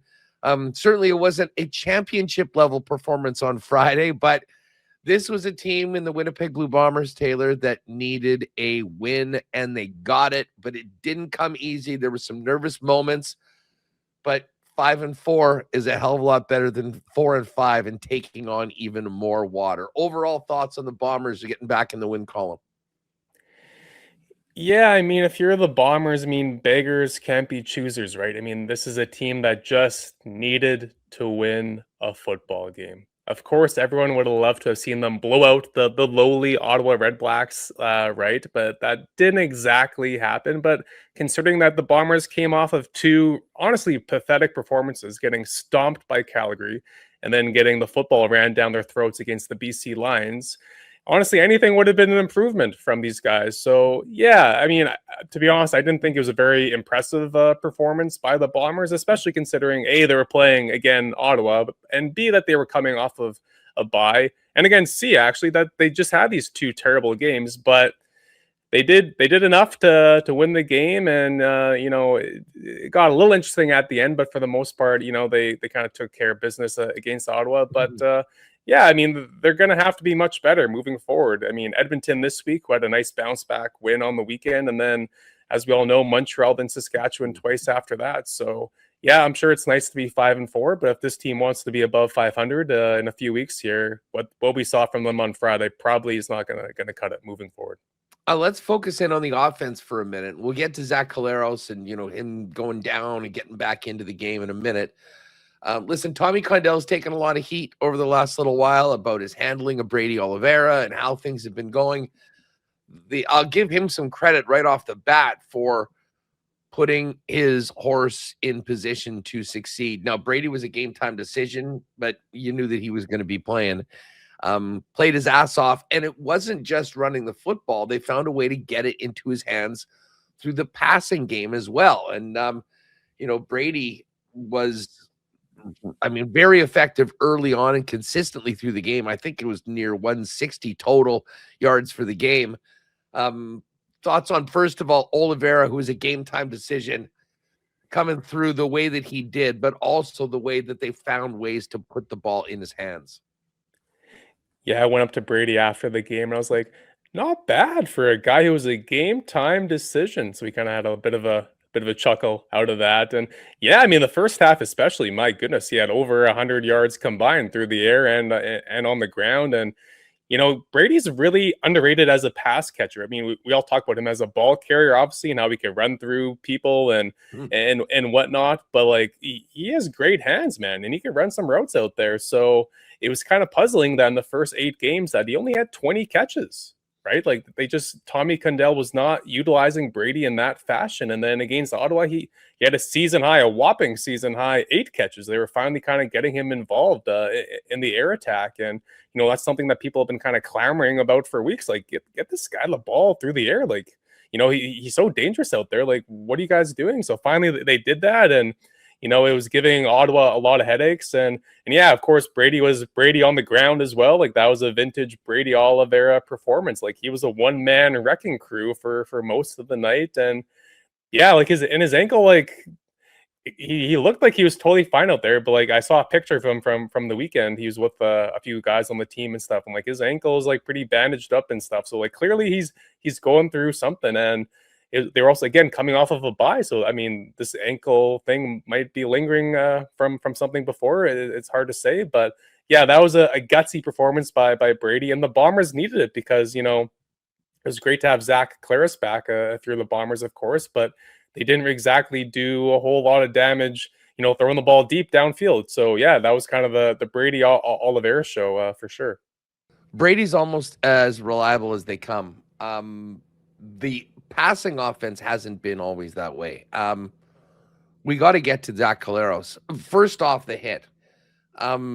Taylor, I'll be honest. I was sitting in the stands and saw that play happen, and Zach was down for a long time. Here's the shot, and you can see the Ottawa players down on one knee, the Bombers away from everything, and there was a real lull over the crowd, some serious concern. And I mean, every time Zach goes down on a play like this, I do wonder whether that's the final play that he's got in him. How did you see it? And how surprised were you that we saw Zach Collaros back out there not too long before? I have to admit, I was shocked that he was back in there, considering how hellacious that hit was, and how many times Zach's been in a similar situation. Yeah, I think anytime Zach gets hit in any way, shape, or form, everyone kind of holds their breath a little bit, right? I mean, we all know this guy's injury history above the shoulder, so it's always kind of concerning to see him get hit. But that was a hellacious hit that he took. I mean, over a month ago in Hamilton, he got hit from the blind side, and a blindside hit is never a walk in the park, obviously. But for a blindside hit, the one he took then wasn't that crazy looking, right? And yet that knocked him out for 4 games. It knocked him out for over a month. So then you watch this hit where Luke Cormier, the linebacker on the Redblacks, he comes around the edge unblocked and absolutely drills Zach from behind, and his neck swings back a little bit, and he's down for close to 5 minutes. And it's like, yeah, I'll be honest, like in the press box, we're kind of looking around saying, like, is that the last that we'll see of Zach on a CFL field? And like, it's crazy, but like, it was a justified conversation to have at that moment, right? And sure enough, he ends up getting up and slowly kind of jogs to the sideline. And I counted at least 5 kind of medical staff people were around Zach on the sideline at one point, and they did whatever tests they had to do, I guess. I don't know. And then they're kind of like, okay, well, you know, when Zach has been hurt before, he usually still stands on the sideline and has his helmet on and whatever. But yeah, then a minute or two after that, he starts warming up. And I'm like, guys, are you guys seeing this? Like, he's actually warming up. He might actually go back into this football game. I'm like, okay, well, maybe he's just, you know, playing toss. Like, I don't know. Like, I doubt he's going back in. And then, no, sure enough, a minute or two later, he's literally back in the football game. So, yeah, it was shocking to say the least. And of course, after the game, he was asked about it, and he said he was winded. He said that's all that it was. He said he was just winded from the hit. So, yeah, I mean, I wasn't the one taking the hit. You got to kind of take his word for it, I guess. But yeah, it looked a heck of a lot worse than just the hit that kind of leaves a guy winded. That's for sure. Yeah, I mean, first things first, you want to make sure that this guy is, I mean, Zach's such a talented, well-spoken guy. I mean, you want him to be able to finish this year, be able to finish his career, you know, not on his back. And I think that was a concern for everyone. The guy's a warrior, came out and got the job done, and obviously led them to a victory. As far as the offense goes, though, I mean, I think we all agree that there's a long ways for this, particularly passing offense, to go. You dig into the numbers a little bit for this game, and it's sort of stark. I mean, Brady Oliveira had 80 yards on 8 catches. But when you dive into the receivers for the game, Tim White had a big game with 8 catches and 85 yards. Nick Dembski had 6 and 79. Tommy Neild, 1 catch for 5 yards. That's it. Ontario Wilson, 0 catches, including one of the worst drops I've ever seen in professional football. But it does seem like this passing game is still really a work in progress, regardless of who's the quarterback behind center. Yeah, that Ontario Wilson drop was something else. And it's kind of funny, Huss, because honestly, I'm not even making this up. In practice, seriously, on a daily basis, he makes some of the most ridiculous catches you'll ever see. Like, with 2 guys draped on him, you know, posterizing these guys, right? And then you see that a catch that, you know, you and I could have made probably with our eyes closed, and it somehow bounces off his helmet. So I don't know if he lost it in the lights or what, but yeah, I'm sure he was kicking himself after that one. And then Tommy Neild, I mean, touchdown Tommy Neild was the nickname he earned in Saskatchewan, and I don't think he has a single touchdown this year. And he had a really tough game in Ottawa a few weeks ago where he had a few crucial drops that honestly could have cost the game for the Bombers, and they still pulled that one out. And ever since then, he just hasn't been as involved as much, and they're paying this Canadian kid a pretty penny, right? Like they signed him to a pretty nice deal in the offseason. So he's been a guy who's been pretty quiet as of late. And yeah, just the passing attack overall. You're going up against Ottawa, and this is a team that cut 2 starters on Monday, the Monday of that game. Demario Houston, Amari Henderson. This was a secondary that's struggling all season long, giving up the most passing yards. And you never would really be able to tell by watching that game. I mean, the Bombers just didn't really seem to take full advantage of going up against this inexperienced, struggling secondary that the Redblacks have. So, yeah, I don't know. There's a lot to be left to be desired by this Bombers passing game. And it's like, okay, well, 2 weeks from now when they're playing against Montreal, it's like, how are you guys going to keep up with someone like a Davis Alexander who seems to be on pace to be breaking these records with Tyson Philpott and whatever, right? So, yeah, I mean, the ground game has been Winnipeg's bread and butter for years, and that's fine, but you really do want to see more out of this passing game. You know, as the team moves into a practice, never mind Montreal, they got Edmonton on Friday night. And I mean, I'm sure the Bombers sort of feel like they owe Edmonton one from the game where they had that terrible first half and got back into the game, but weren't able to hold it down at the end. And don't look now. I mean, if we thought that the start of the Elks was a bit of a mirage, pretty big statement on the weekend, trouncing the Toronto Argonauts at home, Taylor. And I mean, the Bombers are where they are. I think they're very fortunate to have their 5-4 record.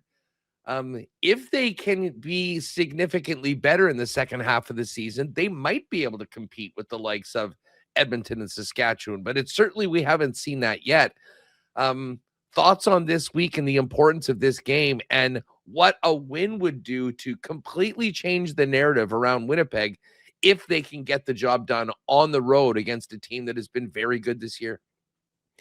Yeah, if you look at these next 4 games, I mean, it sounds kind of silly saying this because Edmonton is 7-3 and currently first place in the West, but like this kind of does feel like the game that the Bombers kind of need to steal, right? No one's going to be picking them against Montreal and then against Saskatchewan. I mean, considering they just lost to Trey Ford and the Ticats, I mean, who knows what could happen against them maybe. But yeah, I mean, this is a game that the Bombers kind of need to take, right? I mean, that's Saskatchewan annual back-to-back. It's no matter what the team's records are every year, it's unpredictable and crazy things happen. So, you know, if you could split that 1-1 like they kind of usually do, that would be great for the Bombers. But yeah, I mean, to go 2-2 in this stretch, it's going to require them probably winning against Edmonton this week, who is a team that, you know, they were kind of falling back down to earth a little bit the last 2 weeks, but they had a really impressive performance, causing a bunch of turnovers against Toronto. And yeah, I mean, this Edmonton team, they're the real deal. I think people keep kind of waiting for you know, to find holes in this team and kind of, you know, underestimate them, considering they've had just a horrendous decade. But no, like this team is not going anywhere. They're going to be at or near the top of the West when this season ends. And yeah, the Bombers, when they played them a few weeks back, they really did not play a great game. They probably should have beat Edmonton in that game, but they shot themselves in the foot just too many times. So yeah, if the Bombers could play a much more well-rounded game, then maybe this is a game that they can take. But it's going to take a pretty complete 3-phase effort by the Bombers for sure. Well, for sure. You got to be clean on special teams. Sergio was great on Friday. The offense needs to be better. This is going to be a big-time challenge for the Blue Bomber defense. The defense did not seem to be ready for what Edmonton was throwing at them in the game earlier this season. They're coming off putting up 40-plus against Toronto. And, I mean, you know, the defense has been able to make some plays on second down, but tell you what, if Jake Mayer is coming into your house and going for over 300 and completing the amount of balls to the amount of receivers that they were able to, I would suggest that this defense is going to need to take a big step up to hang in with the Edmonton Elks, who seem to really have their offense rolling at a good clip. Yeah, unless the Bombers can catch a few breaks like they did against the Redblacks. I mean, in that first half alone, Jake Mayer threw a beautiful looking ball to the end zone. It looked like it was going to be a touchdown, and then it doinks off the upright. And then there was that other play to their fullback, Giovanni Robinson, who was wide open in the middle of the field. He hits him, and he's sprinting towards the end zone, and he goes down with a non-contact injury out of the blue, and the Redblacks have to settle for a field goal on that one. So yeah, it looked like the Bombers played a much better game on defense. But yeah, I mean, let's be honest, they caught two pretty massive breaks there. And then Ottawa's not known for running the football either. They only ran the ball eight times. So yeah, I mean, that was an encouraging, I guess, step in the right direction for Winnipeg defensively. But yeah, I mean, you can't bank on Cody Fajardo hitting the upright again. I know he has before against this team, but you can't bank on him doing that again and having another guy left wide open like that, just falling down with an injury. Yeah, I mean, if the Calgary and the BC losses at home were rock bottom of this year, they certainly took a step forward. Most importantly, did what they came out to do and get a win. But as we move into this gauntlet of the next 4 weeks, I'm sure it's clear to everybody in that locker room, starting with practice to get going this week, that as a collective, Taylor, the Winnipeg Blue Bombers need to keep on pushing it forward to just be in these games over the next little while. And I mean, let's face it, you get to 5-4 right now. We know how difficult the schedule is. I mean, if you can somehow find a way to win a couple of these games and stay on the right side of 500 to come out of this, I think they'll actually put themselves in a really good position. But getting those wins is going to be difficult, and it starts with a very big challenge Friday night at Commonwealth. Yeah, and I was talking to Willie Jefferson about this upcoming stretch, and he said, you know what, like we've played well on the road this year. Like we're confident. We know we have to be better, but like yeah, we've done okay on the road this year. So we think we could go on the road and take one or two of these games. So yeah, we'll see. But yeah, this Friday's a massive one to say the least. Do we know what's the practice schedule this week? They're going to be a practice at around noonish today, and then they take off on Thursday to Edmonton. So I'm sure there'll be a closed practice in there at some point, but a little later on today we should have some more information on how things are looking, who's healthy, and who they hope to go on the weekend. But big week of practice coming off that win that they absolutely had to have. We don't complain about wins around here, but we'll cross our fingers that they can continue to get better because they're going to need it Friday night and through the next 4 weeks. Taylor, great stuff. Awesome weekend for Winnipeg sports fans. Real fun conversation. Have a good one, and we'll connect next week. Yeah, you bet. Take care, guys. Hard to believe that hockey season is just about here, but if you head down to Royal Sports at 750 Pembina Highway, you'll know that it is. Royal Sports has been Manitoba's hockey superstore for over 50 years. And with players getting back into camps, training, and getting ready for training camps, the Royal Sports hockey department is a very busy place. For new players, they've got you covered from top to bottom, whether it's sticks, skates, equipment for goalies. Royal has it all. And the best part about it is they've got hockey players working in the hockey department to make sure they're getting you fitted properly and getting the right equipment for your level and need. It's not just hockey, though, of course. We've got everything coming from the summer. Huge selection of bikes and e-bikes, soccer, softball, baseball, tennis. And for your fan gears coming in, new NHL merch and new NFL merch coming by the week. It's all waiting for you at Royal Sports, Manitoba's sports superstore, 750 Pembina Highway. Give them a follow on Instagram for the latest merchandise drops and sale information. What a run and season it's been for our Winnipeg Goldeyes, who did not sweep the weekend. The incredible franchise record winning streak ended at 13. But it's time to start another one with a big week-long homestand beginning tomorrow night on Toonie Tuesday with all those great concession specials. The Goldeyes are right in it, taking a run at first place, and it's going to be an incredibly exciting final month of the season. So make sure to get out for some Goldeyes baseball this week, starting on Tuesday, right through Sunday. Goldeyes.com/tickets is where you're going to want to get your seats. Make sure to get them into your phone digitally so you can just walk right into the game and avoid lines. And you can go to goldeyes.com for more information on the remaining schedule as well as promo nights. We'll have Andrew Collier set up to see the homestand hopefully tomorrow on the program, but make plans to get out to the ballpark this week. Goldeyes are playing some great baseball, and there's nothing like Blue Cross Park in the summer. Speaking of the summer, there's still some time to get out and do some great things, folks. And if you are planning another adventure, make sure to start with Travel Manitoba. Whether you're searching for road trip inspiration, hidden gems, or the latest festivals and events, everything you need is waiting at travelmanitoba.com. Looking for ideas on the go? Follow along on social media at Travel Manitoba for real-time inspiration, local tips, and can't-miss experiences from across the province. Or if you want a personal touch, pop down to the Visitor Information Center at the Forks in Winnipeg.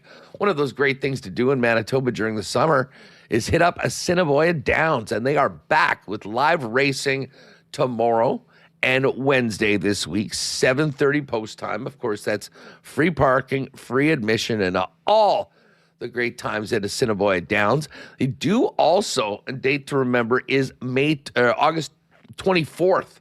A couple Mondays from now, they'll be back at it with a special Monday night of live racing. It's the Monday Madness concession deals, and the Wiener Dogs are back. They were such a big hit earlier this year. So make a point of getting down to Assiniboia Downs. And if you do want to really do it up, make a reservation in the clubhouse dining room. Get on that prime rib buffet and enjoy the racing from the clubhouse dining room. But whether you're in the third level, on the grounds, in the dining room, there's nothing like a night at Assiniboia Downs. All right, let's get to a little more on the Sea Bears CEBL Championship victory. Always a pleasure to welcome back one of our favorites, former player and now assistant coach with the champion Sea Bears, Alex Campbell. Dude, congratulations. What a day for the city and for the Org on Saturday. No, absolutely, man. Still living on that high. I'm just so proud of the organization, the team, the boys, especially that, we were just able to get it done. We were really lucky to have Mike, Coach Rainbow, pop by and join us on Thursday, I guess, when we were doing the show down at the Forks. And he had just got back from the aborted game one, getting ready for Saturday. And, it was really fun talking to him both on air and off air. And my respect for him grew, as we talked about just everything that this team was hit with over the course of basically the previous, we're not even talking a month. It was like a 1 week. Right.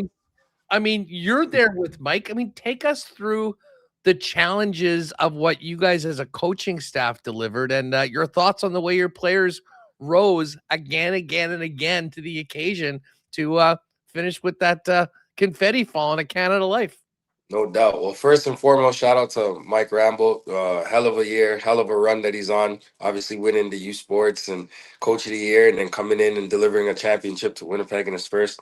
So, shout out, hats off to him. And I think the players or the group as a whole just took on the identity of Mike Rambo. And that's resilient, hardworking, blue collar work. And you know what I mean? Like, I think the guys just kind of follow suit, and his approach to the game plan, his approach to the adversities, as you kind of touched on, were just, onward. What's next? How do we navigate this? And it's never head down and kind of rest on our laurels. It's just how to figure it out. And I think what everyone witnessed was just a group of guys just figuring it out together. There was so many, there's so many special angles to all of this. Mm-hmm. But, to see Simon Hildebrandt, a local kid, drop that 3 to win the championship, coming off of the way he raised his performance in literally every level, playing almost the entire game throughout the playoffs, when he at times was like 5-7 minutes a game during the regular season. Mm-hmm. You've seen this guy, kind of grow over the last few years, both as a youth sports player, then going down south, back here right now. What'd you see in Simon throughout the playoffs, culminating with that final shot that helped you guys have the big party on the weekend? You said it. Just the overall growth. Remember, I'm a guy that got the opportunity to coach against Simon, play with Simon. You know what I mean? I'm kicking Simon out. I trust it.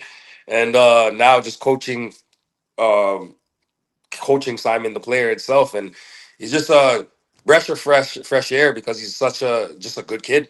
He's a great local kid.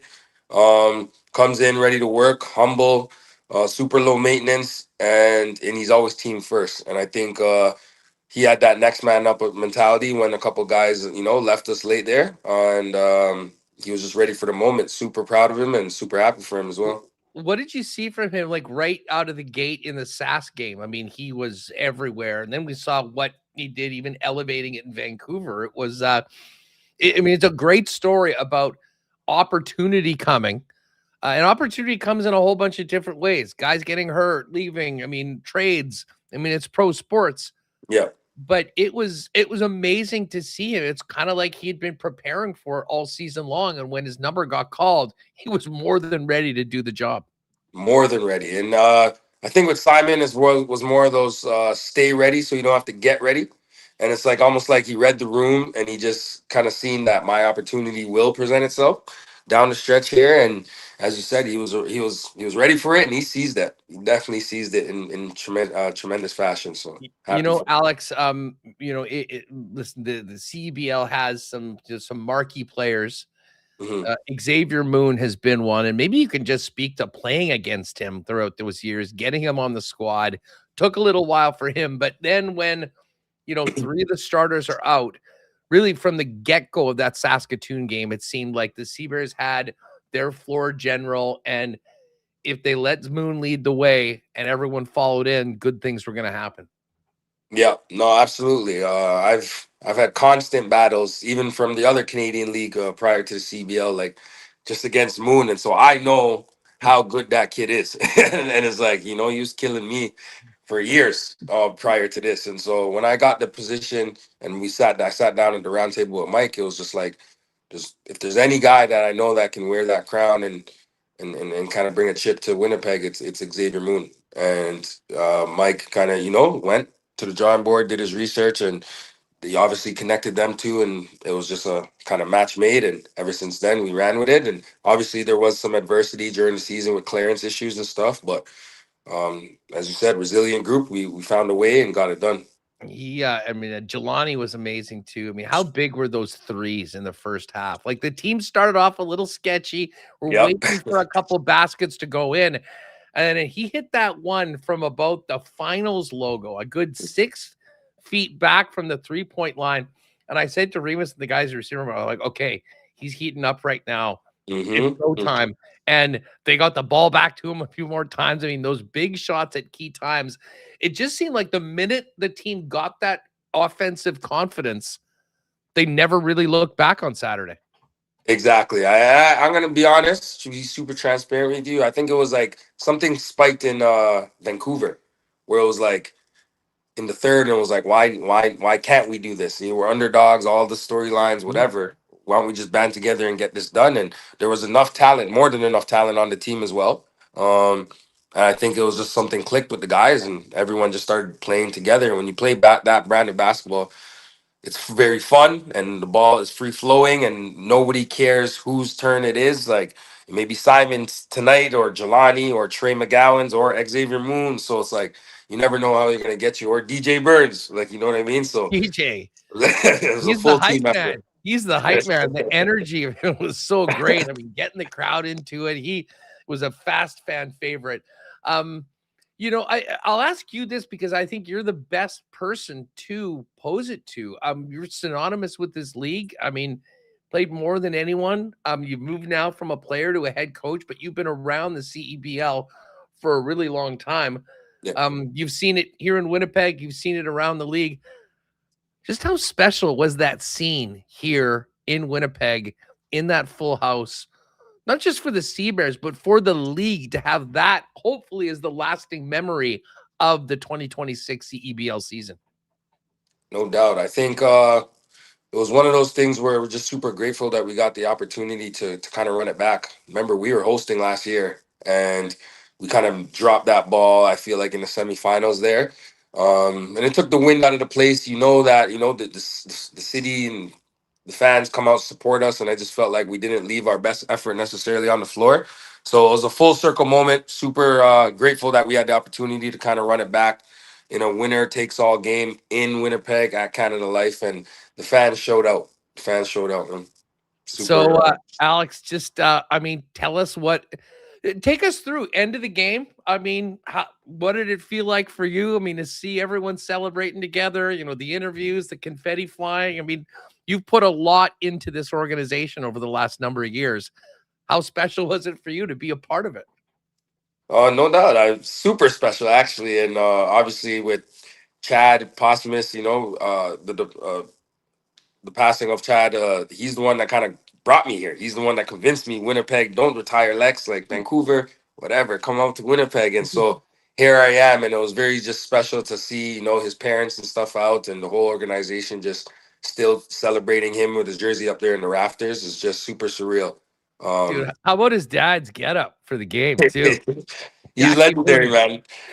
Papa Posthumous, he's legendary guy, man. Forever will be. And Yeah, I love that guy, man. Whatever he's coming with, I'm selling. Speaking of Chad sort of being with us and looking over, I mean, we talked about Simon, of all people, hitting the game-winning shot. Chad was the first guy to win a game in target time for the Sea Bears.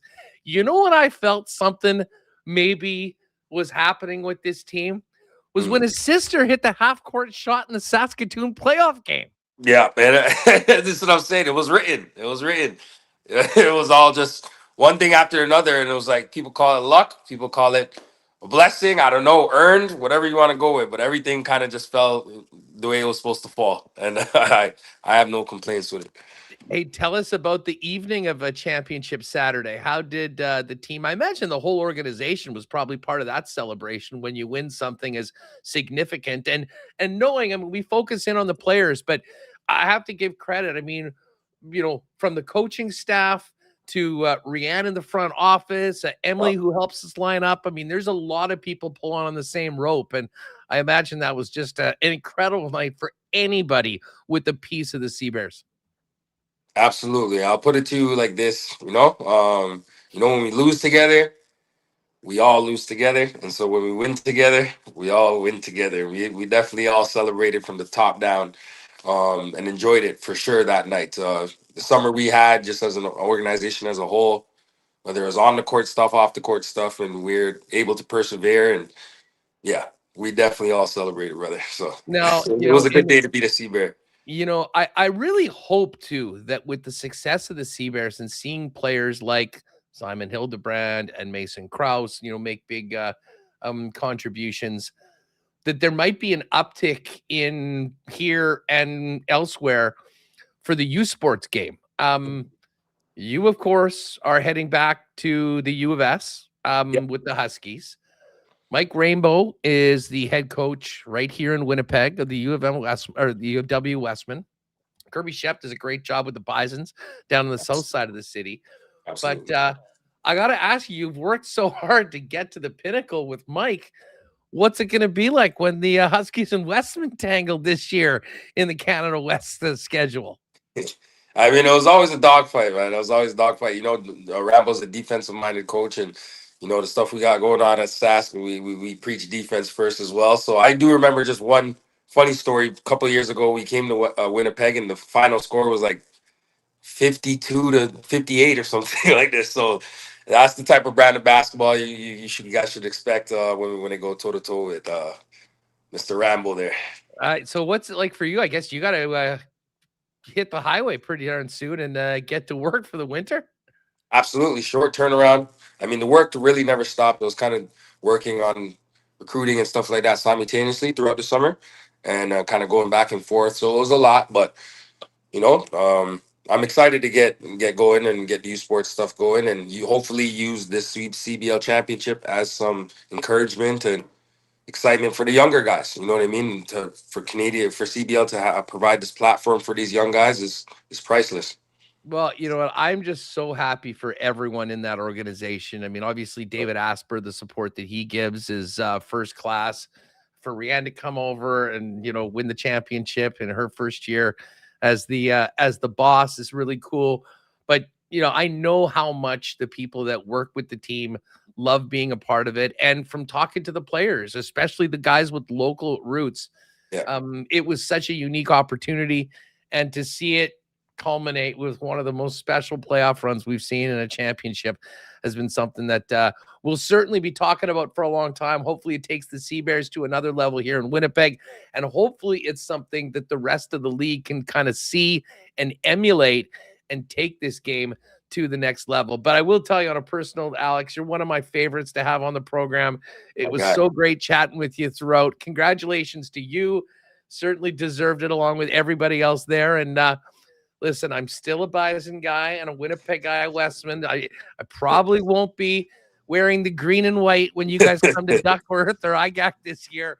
But let's keep in touch. Love talking hoops with you. And congratulations again. And best of luck this season when you get back to the winter gig. No doubt. Appreciate you for having me, man. All the best. Alex Campbell, my guy. The CEBL champions. Have a great one, dude, and safe travels out west. You too. Appreciate you, boss. Right on. Bye. There he is. That championship hat has not left his head. since Saturday night over at Canada Life Center. We've got much more to get to, a little bit more on the weekend in the CFL. The Blue Jays, we'll hear from Zach Caleros as well as WST continues. I saw our pal Doug Brown making the most of the bye week on the weekend. Doug was out at Aikens Lake pulling out some massive fish out of the water. There's still great catches to be had and great times this fishing season, but Aikens Lake is planning well into 2027 right now. If you're thinking about a corporate trip, a family trip, maybe something that you've been waiting to do for many years, booking is going well into 2027 right now. So if you're looking for a fly-in fishing experience where you can be on the water in just a couple hours from Winnipeg with world-class fishing and even more world-class hospitality, that is what the Aikens experience is all about.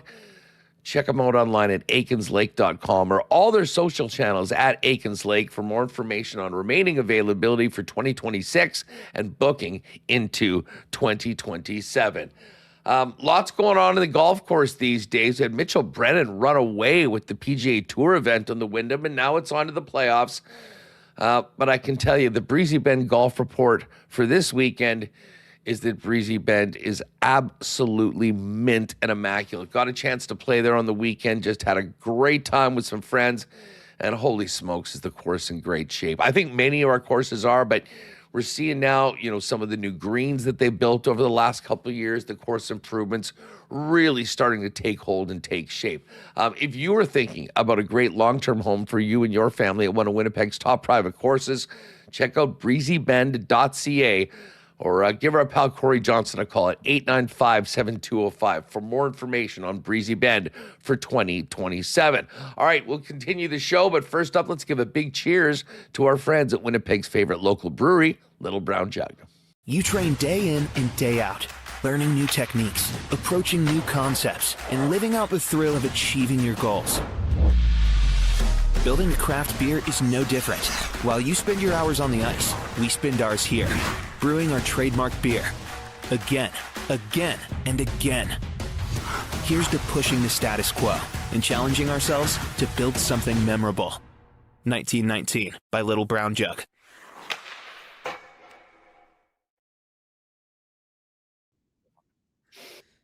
All right, let's get Connor back in here. Alex is such a beauty, man, and you could just hear in his voice just how much fun that he and he feels like kind of like a proud dad. A guy that's been grinding in this league forever, such a huge part of the team. They wanted to keep him on, and big part of the coaching staff, and now big part of this championship win. Yeah, he's been on the program a couple of times. Always a great interview, and he has such a unique perspective because he mentioned it a couple of times in that interview. He's played against Xavier Moon. He played with Simon Hildebrandt, and now he's coaching all of these guys. So it's such a unique perspective for him to be coaching all of these players that he either played with or against. And you can tell that he appreciates how much it means to the city, the fan support.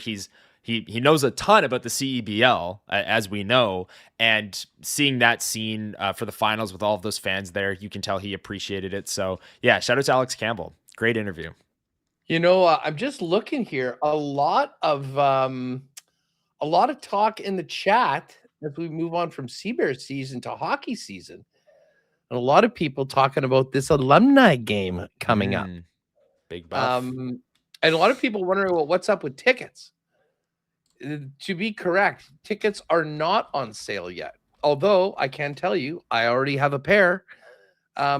Because if you have season tickets, those tickets are in your account.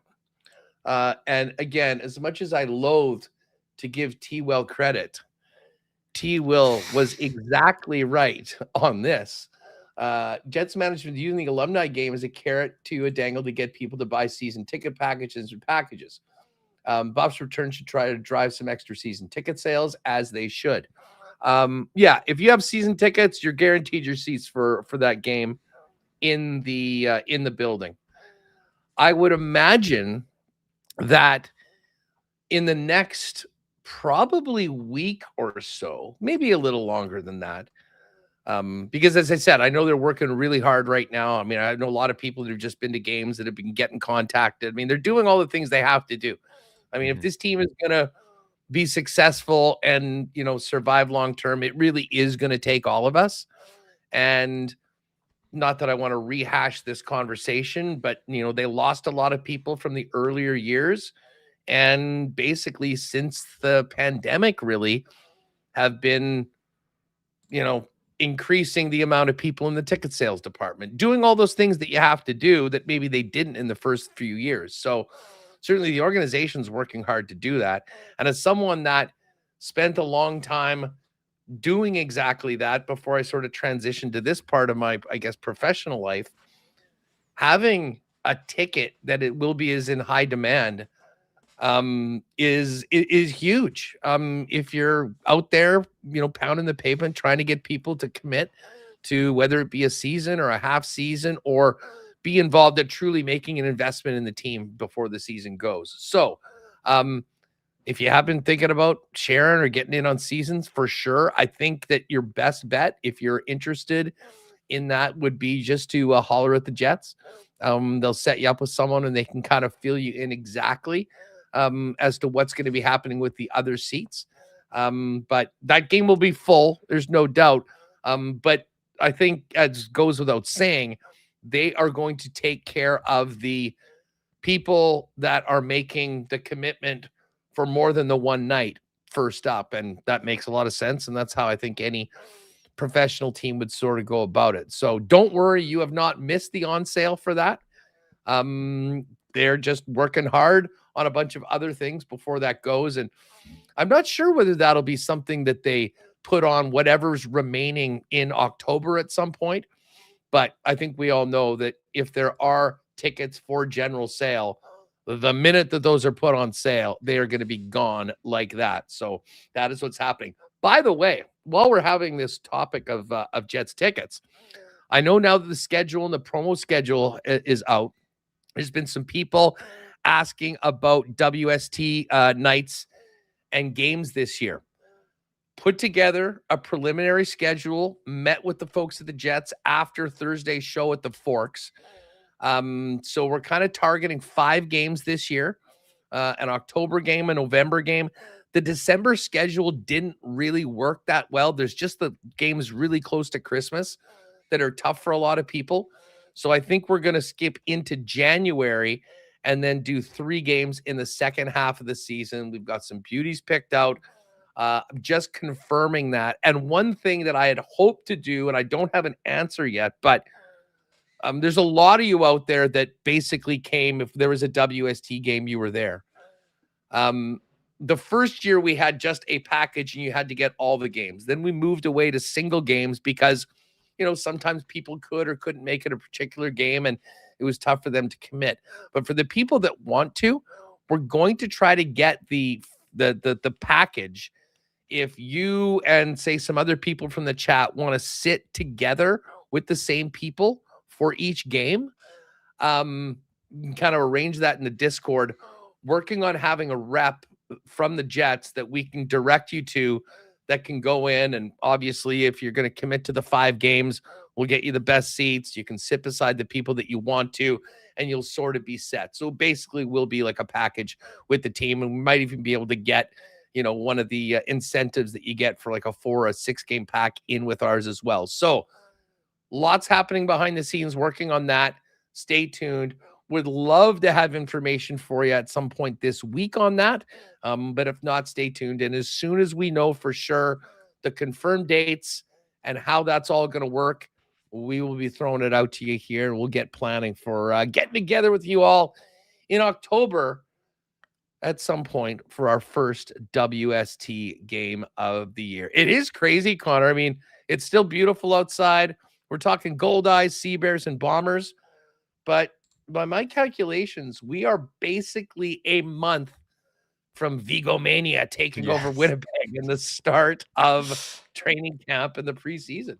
Well, Huss, this weather recently has kind of given me the itch that hockey's right around the corner. Like, it's not quite fall weather, but it's definitely cooled off a little bit. Like today, the high is 22, a little bit more of a breeze. Like it's not 35, feels like 50 that we've gotten a couple of times this year with the Humidex and stuff. But yeah, 1 month away. It's crazy how, I don't know. Has the off season felt long or short to you? It's a great question. Because I honestly go back and forth. I was just about to say, yeah. sometimes it seems like, man, it's been forever. And then I'll look at the calendar going, oh my God, we're at the middle of August. Like, where the hell's the summer gone? Yeah. So it's crazy. I mean, it depends which day you ask me, basically, when it comes to that question right now. But I mean, hey, we're getting into the second half of the CFL season. Labor Day's right around the corner. Yeah. The trip to Regina, by the way, the 1930 crew at Gmail. If you want to get one of those last tickets with us, or check them out on their socials and contact them there. Just about full for the annual trek to Regina. Connor making his debut. Great, crazy. This is the first time we're going to get him out there. Some great WST content you can count on. First ever Labor Day from that game. But back to the Bombers for a minute. I'm just happy that we're talking about a 5-4 team that still has their number one quarterback available to them, Connor, because I'll be honest, I mean, going back to the game on Friday night, you could have heard a pin drop in Princess Auto Stadium in the seating area when Zach Collaros went down. And as I mentioned before, almost unbelievable that he was right back out there not too long after being down for a good 5 minutes. Yeah, and I appreciate the insight that Taylor shared a little bit earlier on, that they were up in the press box thinking like, oh boy, here we go again, where it's Zach Collaros' first game back. Wasn't? Yeah, everyone, including the media, was thinking that. And yeah, good to see Zach Collaros not bounce right back up. He was down on the field for a little bit, but get back in the game very quickly and manage the offense to a win. And I do see that the Bombers did release their practice report for today's practice. It is early in the week. The game isn't until Friday, so maybe, things can change. But Brady Oliveira with his ankle did not practice. Stanley Bryant with an ankle injury did not practice. Tui Eli with an ankle injury did not practice. Ethan Ball with an Achilles didn't practice, and Dante Daniels, fullback, is what they listed him as. Maybe he's tight end, fullback, whatever, with his back, did not practice. So a lot of guys sitting out the first day of practice of the week, but we'll have to monitor that throughout because no Brady Oliveira would be a bad thing. But game time call last week, he looked pretty good.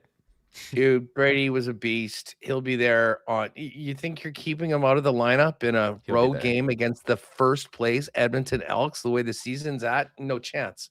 No. The good thing is it looks like Zach's going to be able to go. Although I will say this, I think the offense still needs to be much better if they're going to hold their own against a team like Edmonton. Certainly a big challenge coming up. Zach did speak after the game. And talked about the offense and where it's at, but also the hits that he took on Friday. Here's what Collaros had to say on that. So, first game in a month, how'd you feel out there? How'd you feel you and the offense handled what they threw at you? I felt good. Obviously, there's always plays we want to get back. I thought we did a good job of sticking together. We need to finish more drives. But, I thought it was a great three-phase win. Special teams did a great job giving us great field position pretty much all night long. Got to do a better job at times, extending drives. But I thought, for me personally, I felt comfortable as the game started going there. You said the first hit or the first completion, those are two things that kind of get you back into it. You probably took more hits than you wanted, 4 sacks season high. How'd that feel? Yeah, a lot of that, it's all encompassing. It's 12 guys, and a lot of it has to do with the quarterback. So, I'll take the blame for that. That blindside one, it looked bad. Just knocked the wind out of you? Or? It hurt. Yeah, it hurt. How'd you get back in so quick? That's surprising. Again, just knocked the wind out of me. So, yeah, it's one of those ones where you're just on the ground yeah.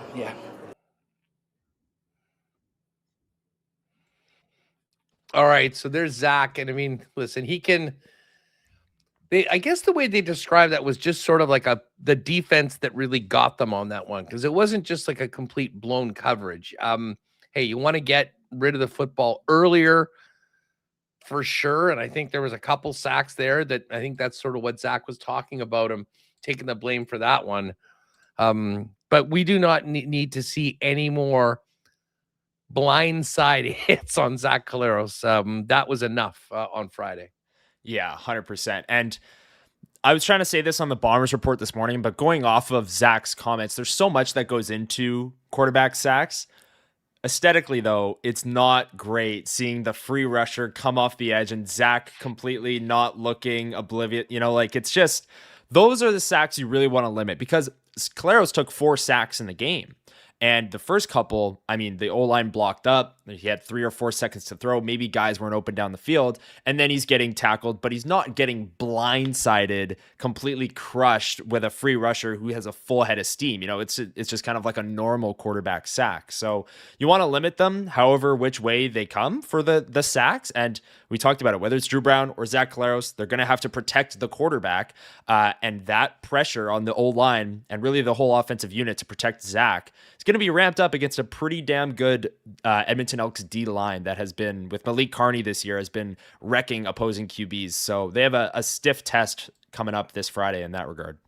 The numbers were pretty pedestrian offensively. We kind of went through it. It was a lot of Tim White and it was a lot of Nick Dembski and then a lot of Brady Oliveira. And of course, Oliveira was a big part of the passing game.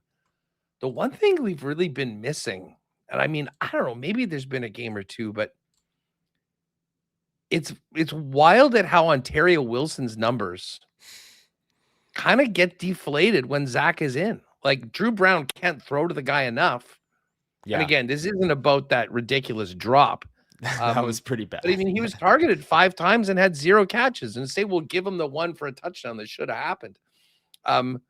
Getting those 2 guys together, more functional, on the same page, whatever you want to call it, to me, that is a must for this team, because you can only go over the middle so often. You do need to have the threat of a big play. And if they can't stretch the field with a guy like Ontario Wilson, it makes everything else they do offensively more difficult. 100%. And you look at that game, it was all Tim White and Nick Dembski in terms of receivers catching the ball, because Tommy Neal as well, touchdown Tommy, has no touchdowns this year. And he has 1 catch in each of the last 3 games. So he's got 3 catches in his last 3. Like, he's been a non-factor of this offense the past couple of weeks. So they have this deep wide receiver room with Dembski, White, Wilson, Neal. They need to spread the ball around a little bit more. If the passing numbers look a little bit more sparkling on Friday's game, I think you'll see maybe Tommy Neal with a couple of catches, and Ontario Wilson definitely, I don't think, is going to go catchless for a second straight game. But yeah, Tim White is kind of Mr. Consistency, throughout his whole CFL career. And so far this year, he's kind of showed up in every single game. I'd say the same thing about Nick Dembski, who was awesome in that game on Friday night. But Wilson and Neal have definitely had their ups and downs so far this season. Yeah, well, it was the usual suspects, the Oak Park battering ram, Brady Oliveira, along with another former Oak Parker, Nick Dembski, doing the job. Here's Collaros on getting back into the swing of things with Brady and with Nick. Yeah, he's not the first. I don't think any of those plays tonight he was the first option. He's probably the 4th option. But they played a lot of 4-man rush and drop 8 and with lots of depth. So when they do that, you try to buzz through the reads as fast as you can. Brady does a great job of understanding that. At times he needs to stay in there, when he's told to and help and chip and stuff like that. But there's a lot of times where I'm just kind of yelling, get out, get out, get out. Because a lot of times based on coverage, you can kind of speed through your read. And he does a great job of understanding that, catching the football. And I'm sure he had a lot of yards after catch tonight. It felt like you had a really good connection with Nick Dembski tonight. Talk a little bit about his game and what you saw from him. Yeah, I've played with Nick now for a long time. So it's kind of like it's like playing with your brother, man. So it's an honor always to take the field with him, and he's always well prepared. He's tough as nails, and he's gonna go get the football. So I have a great deal of trust for Nick. All right, there's Bomber quarterback Zach Collaros, and Connor will be all over the team heading into Friday. Hoping to get Eddie Tate on at some point, and we'll have Hammer on probably on game day. But of course, tomorrow we'll get right into it, because it was a big weekend in the Canadian Football League. CFL 110 live tomorrow at 10 a.m. And of course, if people want more Bomber talk, it's all waiting for them, because you and Schnitzy were live this morning. with another wonderful edition of the WST Bomber Report. Big time. Yes. Me and Schnitzy doing the full hour this morning on that Ottawa game on Friday, and then previewing the Elks game. And we talked a little bit about where the Bombers sit in the West Division right now. A very weird spot where they're 5-4, they're within striking distance, but it hasn't felt like they're playing up to their standard these past couple of weeks. So it was a good episode. And Huss, have you seen the lines for the CFL this week? Have you guessed? You have. I have, and I did guess the lines with Dusty. Yes. Okay. Today on the Lock Shop, and you know, I will just see if they're pretty much the same.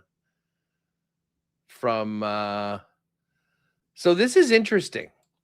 The Bombers opened, and we were doing guess the lines, and I guessed Edmonton -6.5. Yeah. And Dusty said, you know what? You are correct in that it was 6.5 this morning. It quickly moved on some books to 4.5. Coolbet now has it at 5.5. And which is kind of funny because there wasn't a lot that we saw on Friday, I think, that showed this is a team that's just ready, about to break out, especially when you consider the team that they're playing. And then you look at what the Elks did to the Toronto Argonauts. I mean, Chad Kelly had nothing going on. I mean, he had some turnovers yards for Toronto. Dude, they are just a turnover machine. Yeah. Shout out to the Elks. 21 points on my fantasy defense for the week. Nice. Sorry about that, Schnitzy. That was a rout, as they say. But I will say this about the Bombers. Going in, playing the first place Elks, if they can find a way to get it together and pay Edmonton back for that victory that I'm sure the Bombers felt they stole in Winnipeg, they'll be 6-4, and it will completely change the narrative of this football team going into the Montreal game at home. Completely will change the narrative. And yeah, there's the Montreal game at home, which kind of looms large. I mean, they've been the best team in the CFL, no doubt, through the entirety of the season. Of the league. Yeah, but if they're 6-4, let's say we give them a loss to Montreal, you're still 6-5 heading into that Labor Day Banjo Bowl home and home against the Riders, who have 6 wins right now and might still be in that second place spot in the West. Like, these are important games. And we talked about this stretch going into the Ottawa game, Huss, to add to the importance that they win the Ottawa game, because after it gets a lot tougher. At Edmonton versus Montreal, Saskatchewan, and then you're on a bye. So these next 4 weeks can go a lot of different ways for the Bombers. If they can turn things around, they have the teams ahead of them in the standings on the schedule. Like the teams they're chasing are right in front of them for the next month, right? So it would be a good time to get hot. I'll just leave it at that. Yeah, no doubt. Well, I mean, 9 games remaining on the season, 2 against the Alouettes, 2 against the Elks, 2 against the Riders. Yeah. I mean, they have a murderer's row schedule. Yeah. But to your point, if you can find a way to get the wins, everything is on the table. And I know it doesn't feel that way, but that's part of the fact that their record is what it is. No one's taken any of those 5 wins off the board. So you can feel that they haven't been close to their standard. That would be true. You can feel they were maybe fortunate to win a couple of the games. I won't disagree with you on that. But they're 5-4. Saskatchewan is 6-3. Edmonton 7-3. You find a way to go in and beat the Elks next week, and everything is back on the table. But it is going to be a dogfight for the Bombers when it comes to, a West that has BC all of a sudden off the mat, Connor, and feeling pretty darn good about themselves after that win in Calgary Thursday night. Yeah, BC came to Winnipeg at 1-5, and now they're 4-5, and they're leapfrogged Calgary in the West Division standings. So, I mean, is the argument even a tough one to make that they're the hottest team in the West? I mean, I don't know. I don't know if you agree with that, Huss, but like BC has won 3 in a row now, and they went into Calgary and won. And I know Calgary, I think I said this earlier in the show, but we keep saying they're better than the record. They're last in the West. Like it's got to show at some point, They've lost right? 6 games. Yeah. They've lost 6 games this year. And yeah, I mean, it's nuts because their point differentials way on the positive. and yet they have a 4-6 record through 10 games. Yeah. With the most points in the CFL, like averaging almost 38 a game. So they're very puzzling. But as they say, if you're a Bomber fan, I think we just have to feel fortunate where the team is right now. Let's move on to the second half and get after it. Friday night in Edmonton, and we'll be all over that this week. You mentioned the lines. Let's get over to the lines with our friends at CoolBet. CFL 110 tomorrow. We will make our picks. We'll put something together out early. Montreal, 13-point favorites at home to Ottawa. I'd heard at some places it had that at 15.5 when it opened. I actually thought it might be lower just because of Ottawa sort of been in games. But then again, you think about what Montreal has been doing. Minus 111 on the money line for the Alouettes to win the game. Bombers and Elks, as we mentioned, is now 5.5 for Edmonton. So Bombers getting plus 5.5. Bombers plus 220 to win. Elks minus 278 on the money line. I did nail this exactly. 4.5 for Toronto at home to Hamilton. Nice. I can't wait to have to talk about Trey Ford again tomorrow on CFL 110. I thought maybe that would be done. He's back and looked great in the second half. I mean, when he comes in midway through a game, he's unbelievable. But then you give him the full week of practice and it doesn't go well. It's I don't get it. But such an enigma. Now, how about this? Saskatchewan at BC. BC, as you mentioned, hottest team in the league.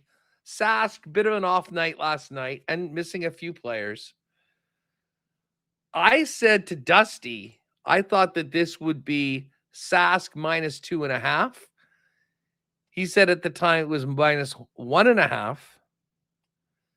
We're right now seeing Saskatchewan as a 1-point underdog and BC is 1-point favorites. Bottom line, this is basically a pick 'em, and I'm so pumped, Connor. A Sunday nighter. Yes. I love the Sunday nighters. I know people don't like them. Maybe like I would hate if the Bombers were having a Sunday night game. Like as a fan, I don't really want to go and do it up like we do at Bomber games on a Sunday night. But I'll tell you what, as a TV viewer and a CFL fan, especially right now when things are pretty slow before NFL gets going, Sunday night's perfect. And what a way to end the weekend with that BC Regina game. Yeah, so this is actually, I don't know, I'm not as shocked. I know BC had a really tough first month of the season. I'm not as shocked that this is as close as it is. You look at the injuries to Saskatchewan's wide receivers, the Keyshawn Johnson injury, you hope it's a calf. Like it's one of those injuries where it's non-contact and they're reaching down. Like sometimes that's Achilles. You hope it's a calf strain and something minor along those lines. But Saskatchewan's going to have to rely more on their running game, in which BC has the #1 run defense in the CFL, at least by yards per game. So that element, health. And they were down their first 2 running backs on Sunday. Yes, exactly. So health in BC's favor. I think the matchup works well in BC's favor as well.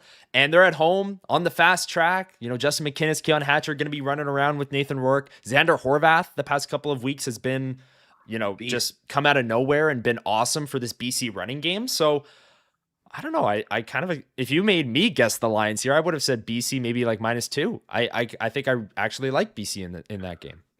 Well, we'll see where that goes over the course of the week, but that's the up-to-date lines over at CoolBet. And while we're doing it, we should check this out. We'll go over this, I'm sure, a little more in detail tomorrow. But CFL futures, the Alouettes are the favorite. That should not surprise anyone. They're plus 180. The Riders plus 425. The Elks plus 475.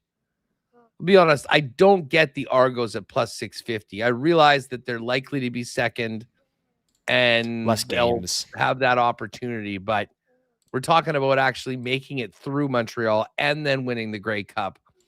I don't see it. Calgary, despite being last in the West, is plus 675, while the BC Lions are 8-1, and the Bombers in third place are 15-1. So we're talking about the positives right now. It's quite clear that the books are not convinced on the Winnipeg Blue Bombers right now. Maybe that makes just for great value to be played. It's 15-1 would have been one of the longest shots in the league at the start of the year. And yet right now they're only ahead of Ottawa and Hamilton. I don't know. Yeah. I don't know if Winnipeg, or sorry, not Winnipeg, BC is the best team in the West right now, but I feel like 8-1 with Nathan Rourke back. They're starting to look more like themselves. Their run defense is really good. And if the run defense can stay good, that's something that wins games in the playoffs, right? I don't mind it. Like I chose BC to be in the Grey Cup before the season started. I didn't, change my prediction or anything off the first month. They were really bad in the first month, and then Rourke goes down with the injury. But like them or Saskatchewan and Edmonton and Winnipeg, like it's just also bunch, and Calgary's even, half the odds Winnipeg is. It's all bunched up in the West. We knew this was going to be the case going into the season, Huss. Every preview for the CFL was like the West Division is going to be an absolute gauntlet. And so far, that's exactly what's happened through, 11 weeks now? 10 weeks? No doubt about that. As I say, join us tomorrow on CFL 110. We'll get more into that and everything else happening around the league. Blue Jays, and we'll spend some more time on the Jays tomorrow because they'll be beginning a series in Tampa. Mm-hmm. They are off tonight just before we get to the Lions in Major League Baseball this evening. And man, so close to sweeping the Yankees and making it a 6-1 week. But no days off for the Blue Jays. Beat the Red Sox, beat the Yankees in series back-to-back, and now have their biggest week remaining on the schedule with Tampa, who's been their nemesis, the Yankees, who they have done well against, and then after that, Connor,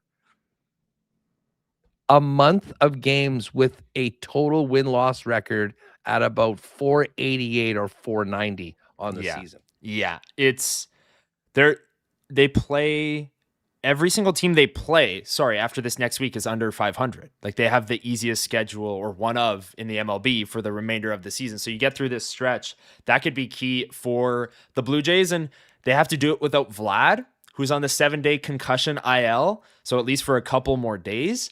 But can you replace that power elsewhere? I mean, he's been in the 3-hole basically all season long and has provided little to no pop, as it kind of been the main story of the Blue Jays season. But can Kirk step up a little bit? Can Springer step up? Okamoto, Brett Bateman has been awesome since the trade deadline. Just such a scrappy baseball player, and I feel like people love the scrappy baseball players. Ernie Clement, I think, is a perfect example right there. And waiters in chat saying Cease for Cy Young. Every time Cease is on the bump, it's appointment viewing. Like he just pumping 97, 98 mile an hour fastballs, incredible curveballs, knuckle curves, sliders, changeups. He's one of the best pitchers in the league and might win the AL Cy Young. And that race, Schlittler pitched on Saturday, I think, for the Yankees. Cease pitched on Sunday for the Jays. The AL Cy Young race was kind of playing out in front of our eyes. Well, I'm glad you mentioned that out, because at the start of the year in the offseason, a lot of dummies out there said this was immediately one of the worst contracts in the major leagues.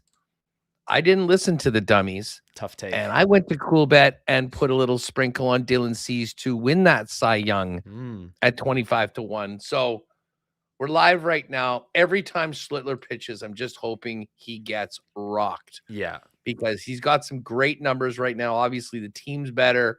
It's the New York market. Like, Cease is really going to have to be there. But, man, every game he's out there, he's dominating. He's fanning just about everyone that he's playing. And as I say, he's been a hell of a lot of fun to watch. And you wonder, like with Vladdy not doing anything this year and, the other guys that had big drop-offs, where would this team be without Cease, Okamoto, Tyler Rogers? Like many of their off-season moves were amazing. Yeah. Kind of crazy that they are where they are. But where they are right now is right there in striking distance. With the loss yesterday, they find themselves one game out of the wild card. Baltimore has it. Texas is a half game back. And the Jays and the Tigers are one game back. And then the Twins and the Guardians are 1.5 games back. So basically get to 500 and then get on the other side of it. You should be good in this group right now. We were talking, I think last week, Huss, about the first team to go on a heater in this stretch is going to get the wild card. Well, the Jays, you look at that last 10 section, of all the teams, even the Yankees and Red Sox, who they've played this week and won series against, they went 7-3. That's the best record in the last 10 amongst all of these teams. If they replicate, I see Jake in chat saying, 4-6 this week, and they're in a prime spot. If they can replicate another 7-3 stretch over their next 10, like that third wild card is just kind of everyone's falling backwards into it. So this would be a big thing if they can go on another mini heater. Jake, this is exactly, by the way, what's up, Jake? He'll be on the show tomorrow. Nice. And we will be doing a big deep dive into football futures with WST winners later on this week, looking at Thursday morning. Could get Cease versus Schlittler on Friday night.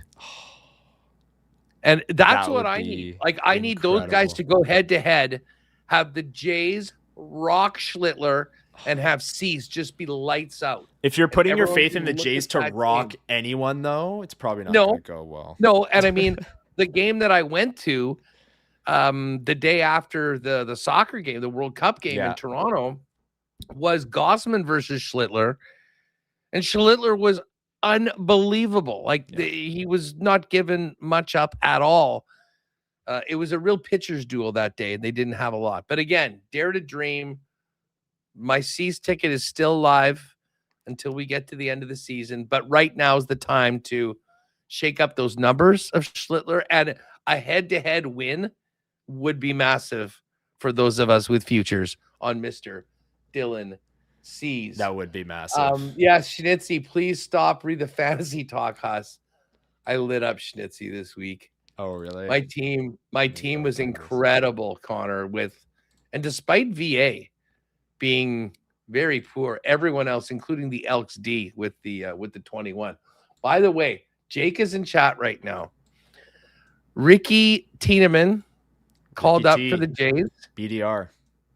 Do you realize that Jake is a dead ringer for Ricky? No. Oh my God, you Really? got to see. We'll do something tomorrow. We'll bring one of the pictures of Ricky on when Jake's on. It is hilarious. Okay. Every now and then you just have someone that just sort of looks like you or whatever. This is he's the stunt double. Like, I mean, if they need, like, we could literally get a Tiedemann uniform and I just looked at some have him out in Toronto and just have him signing autographs. Maybe we do like a special WST event with Blue Jays hurler Ricky Tiedemann. We could just get Jake and the uni come out and do it. Here, let me try and bring up a photo here. We'll definitely bring up a photo when Jake is on the show tomorrow. But just so that people are here with us live in chat, you can see it. Yeah, I mean, this is the little mustache too. We know Jake's got the mustache going. Oh, I saw it. I just died. Oh, the first picture of him being out, I'm like, oh my God, that is JBM. Is this JBM? Yeah, there it is. Like, there was another one. There was another one of him kind of sitting down with the full uniform on. Yeah. But, I guess we've already got the uniform or the outfit ready for Halloween next year, Jake. Yeah. You'll be signing autographs. You'll be signing autographs all night. Hey, before we finish the Cool Bet lines, it is a quiet night. Baseball, though, we've got a bunch of good games. And actually, while we're mentioning this, I know we got to go. These Sunday nights without CFL, combined with the insane drama on my For You page every time I go to X from the WNBA, I've sort of been radicalized. I'm now a big WNBA guy. Wow. Dude, the end of the Fever Dream matchup last night with Angel Reese throwing up the brick on what would have been the game-winning shot, and then the shot of Caitlin smiling in the background was unbelievable. Fever win in OT. And then just to show that I'm not just going for the box office of the Fever, Angel Reese and Caitlin Clark. Yes.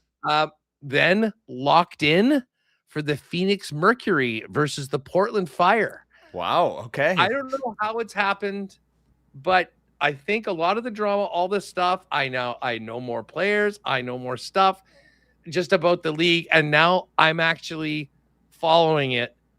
Oh, geez, Atlanta. the Phillies, who are taking on the Marlins. We've got the Braves, who are in Minnesota to play the Twins. Good starter, but this is the one line that's not a huge favorite. Atlanta in Minnesota. Dodgers are a big favorite against the Colorado Rockies on the money line. And then the Golden State Valkyries, who are number 2 in the WNBA right now. They have, I think they're a brand new team, but they're trailing only the Minnesota Lynx. They're 6-7 point favorites in this game against Dallas, and they just beat Dallas last week in Dallas by, I think, 19. So we're going to say when it actually came out, it was plus 410. I got it at 406. It's plus 396 right now. So a nice little boost from Patty and Jake from plus 343 to plus 396. 3 ball games and my new favorite league, the WNBA. Wow. That is not what I expected to hear at the end of today's show, Huss, but I look forward to you reporting on the WNBA and your latest findings every day on the show. My favorite summer sports story to follow here, while things are a little bit slower, has been Kyle Tucker, the $240 million man, being completely checked out. Completely 0 for 19 on this homestand with the Dodgers, drops a ball in the 9th inning and the crowd is booing him. He got scratched the other night by Dave Roberts because he got frustrated from playing at home recently. Kyle Tucker did. Guy secured his bag and just completely checked out, and you just love to see it. You love to see it. L's in the chat for Kyle Tucker. Speaking of the chat, oh, people are saying we're on mute. I'm going to be rocking the Caitlin Clark jersey tomorrow on the show. G. Liverpool, I hate the Indiana Fever. Jeff Kabilis, Angel Reese, Queen of Masonry. See, you just mentioned the WNBA and the takes come out. I love the Fever, Greg. Greg, who is your team? Aces? LV Aces, I bet. It's my prediction. No. Gregory's been all over the WNBA for a long time. But again, I did also go to a game, Indiana versus Vegas at T-Mobile Arena. Great experience. And there were so many stars in that game. Aja Wilson, Kelsey Plum, Caitlin Clark, lots of fun. Nice. But yeah, I'm with you. There is a game tonight, 3 baseball games, Monday Night Raw, everything else. But Goldeye's back in action tomorrow, starting a road trip. Assiniboia Downs in effect tomorrow. We'll get to some picks tomorrow on the program. And what else do we got coming up tomorrow? We're going to have our weekly visit. Oh, tomorrow's going to be so fun.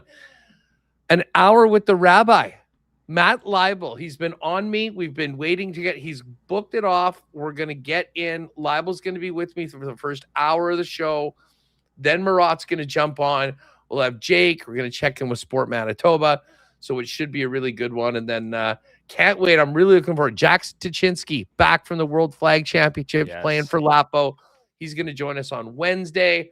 And all our regulars. We've got the Manitoba Open coming up, so it's going to be a real busy week. Anyways, we've gone long. It's been a great show. Huge Monday, Connor, after the win for the Sea Bears and the Bombers game and everything. Yes, you know what? The Rabbi people are fired up. Leibel is back. We're going to have a great time tomorrow on that. So make sure to join us. But have a great Monday night. Thanks again to everyone that joined us. Congrats again to the Sea Bears. And thanks again to all the sponsors that make WST happen. Have yourself a wonderful Monday evening, folks. Join us at 10 a.m. for CFL 110 with myself and Hammer. And then 1 o'clock for the big show with the return of the Rabbi, Matt Leibel, joining me tomorrow on WST. Oh, my God. Oh! Shut it down. Let's go home. Thanks for tuning in to Winnipeg Sports Talk Daily. Make sure to subscribe on YouTube and your favorite podcast feed at winnipegsportstalk.com.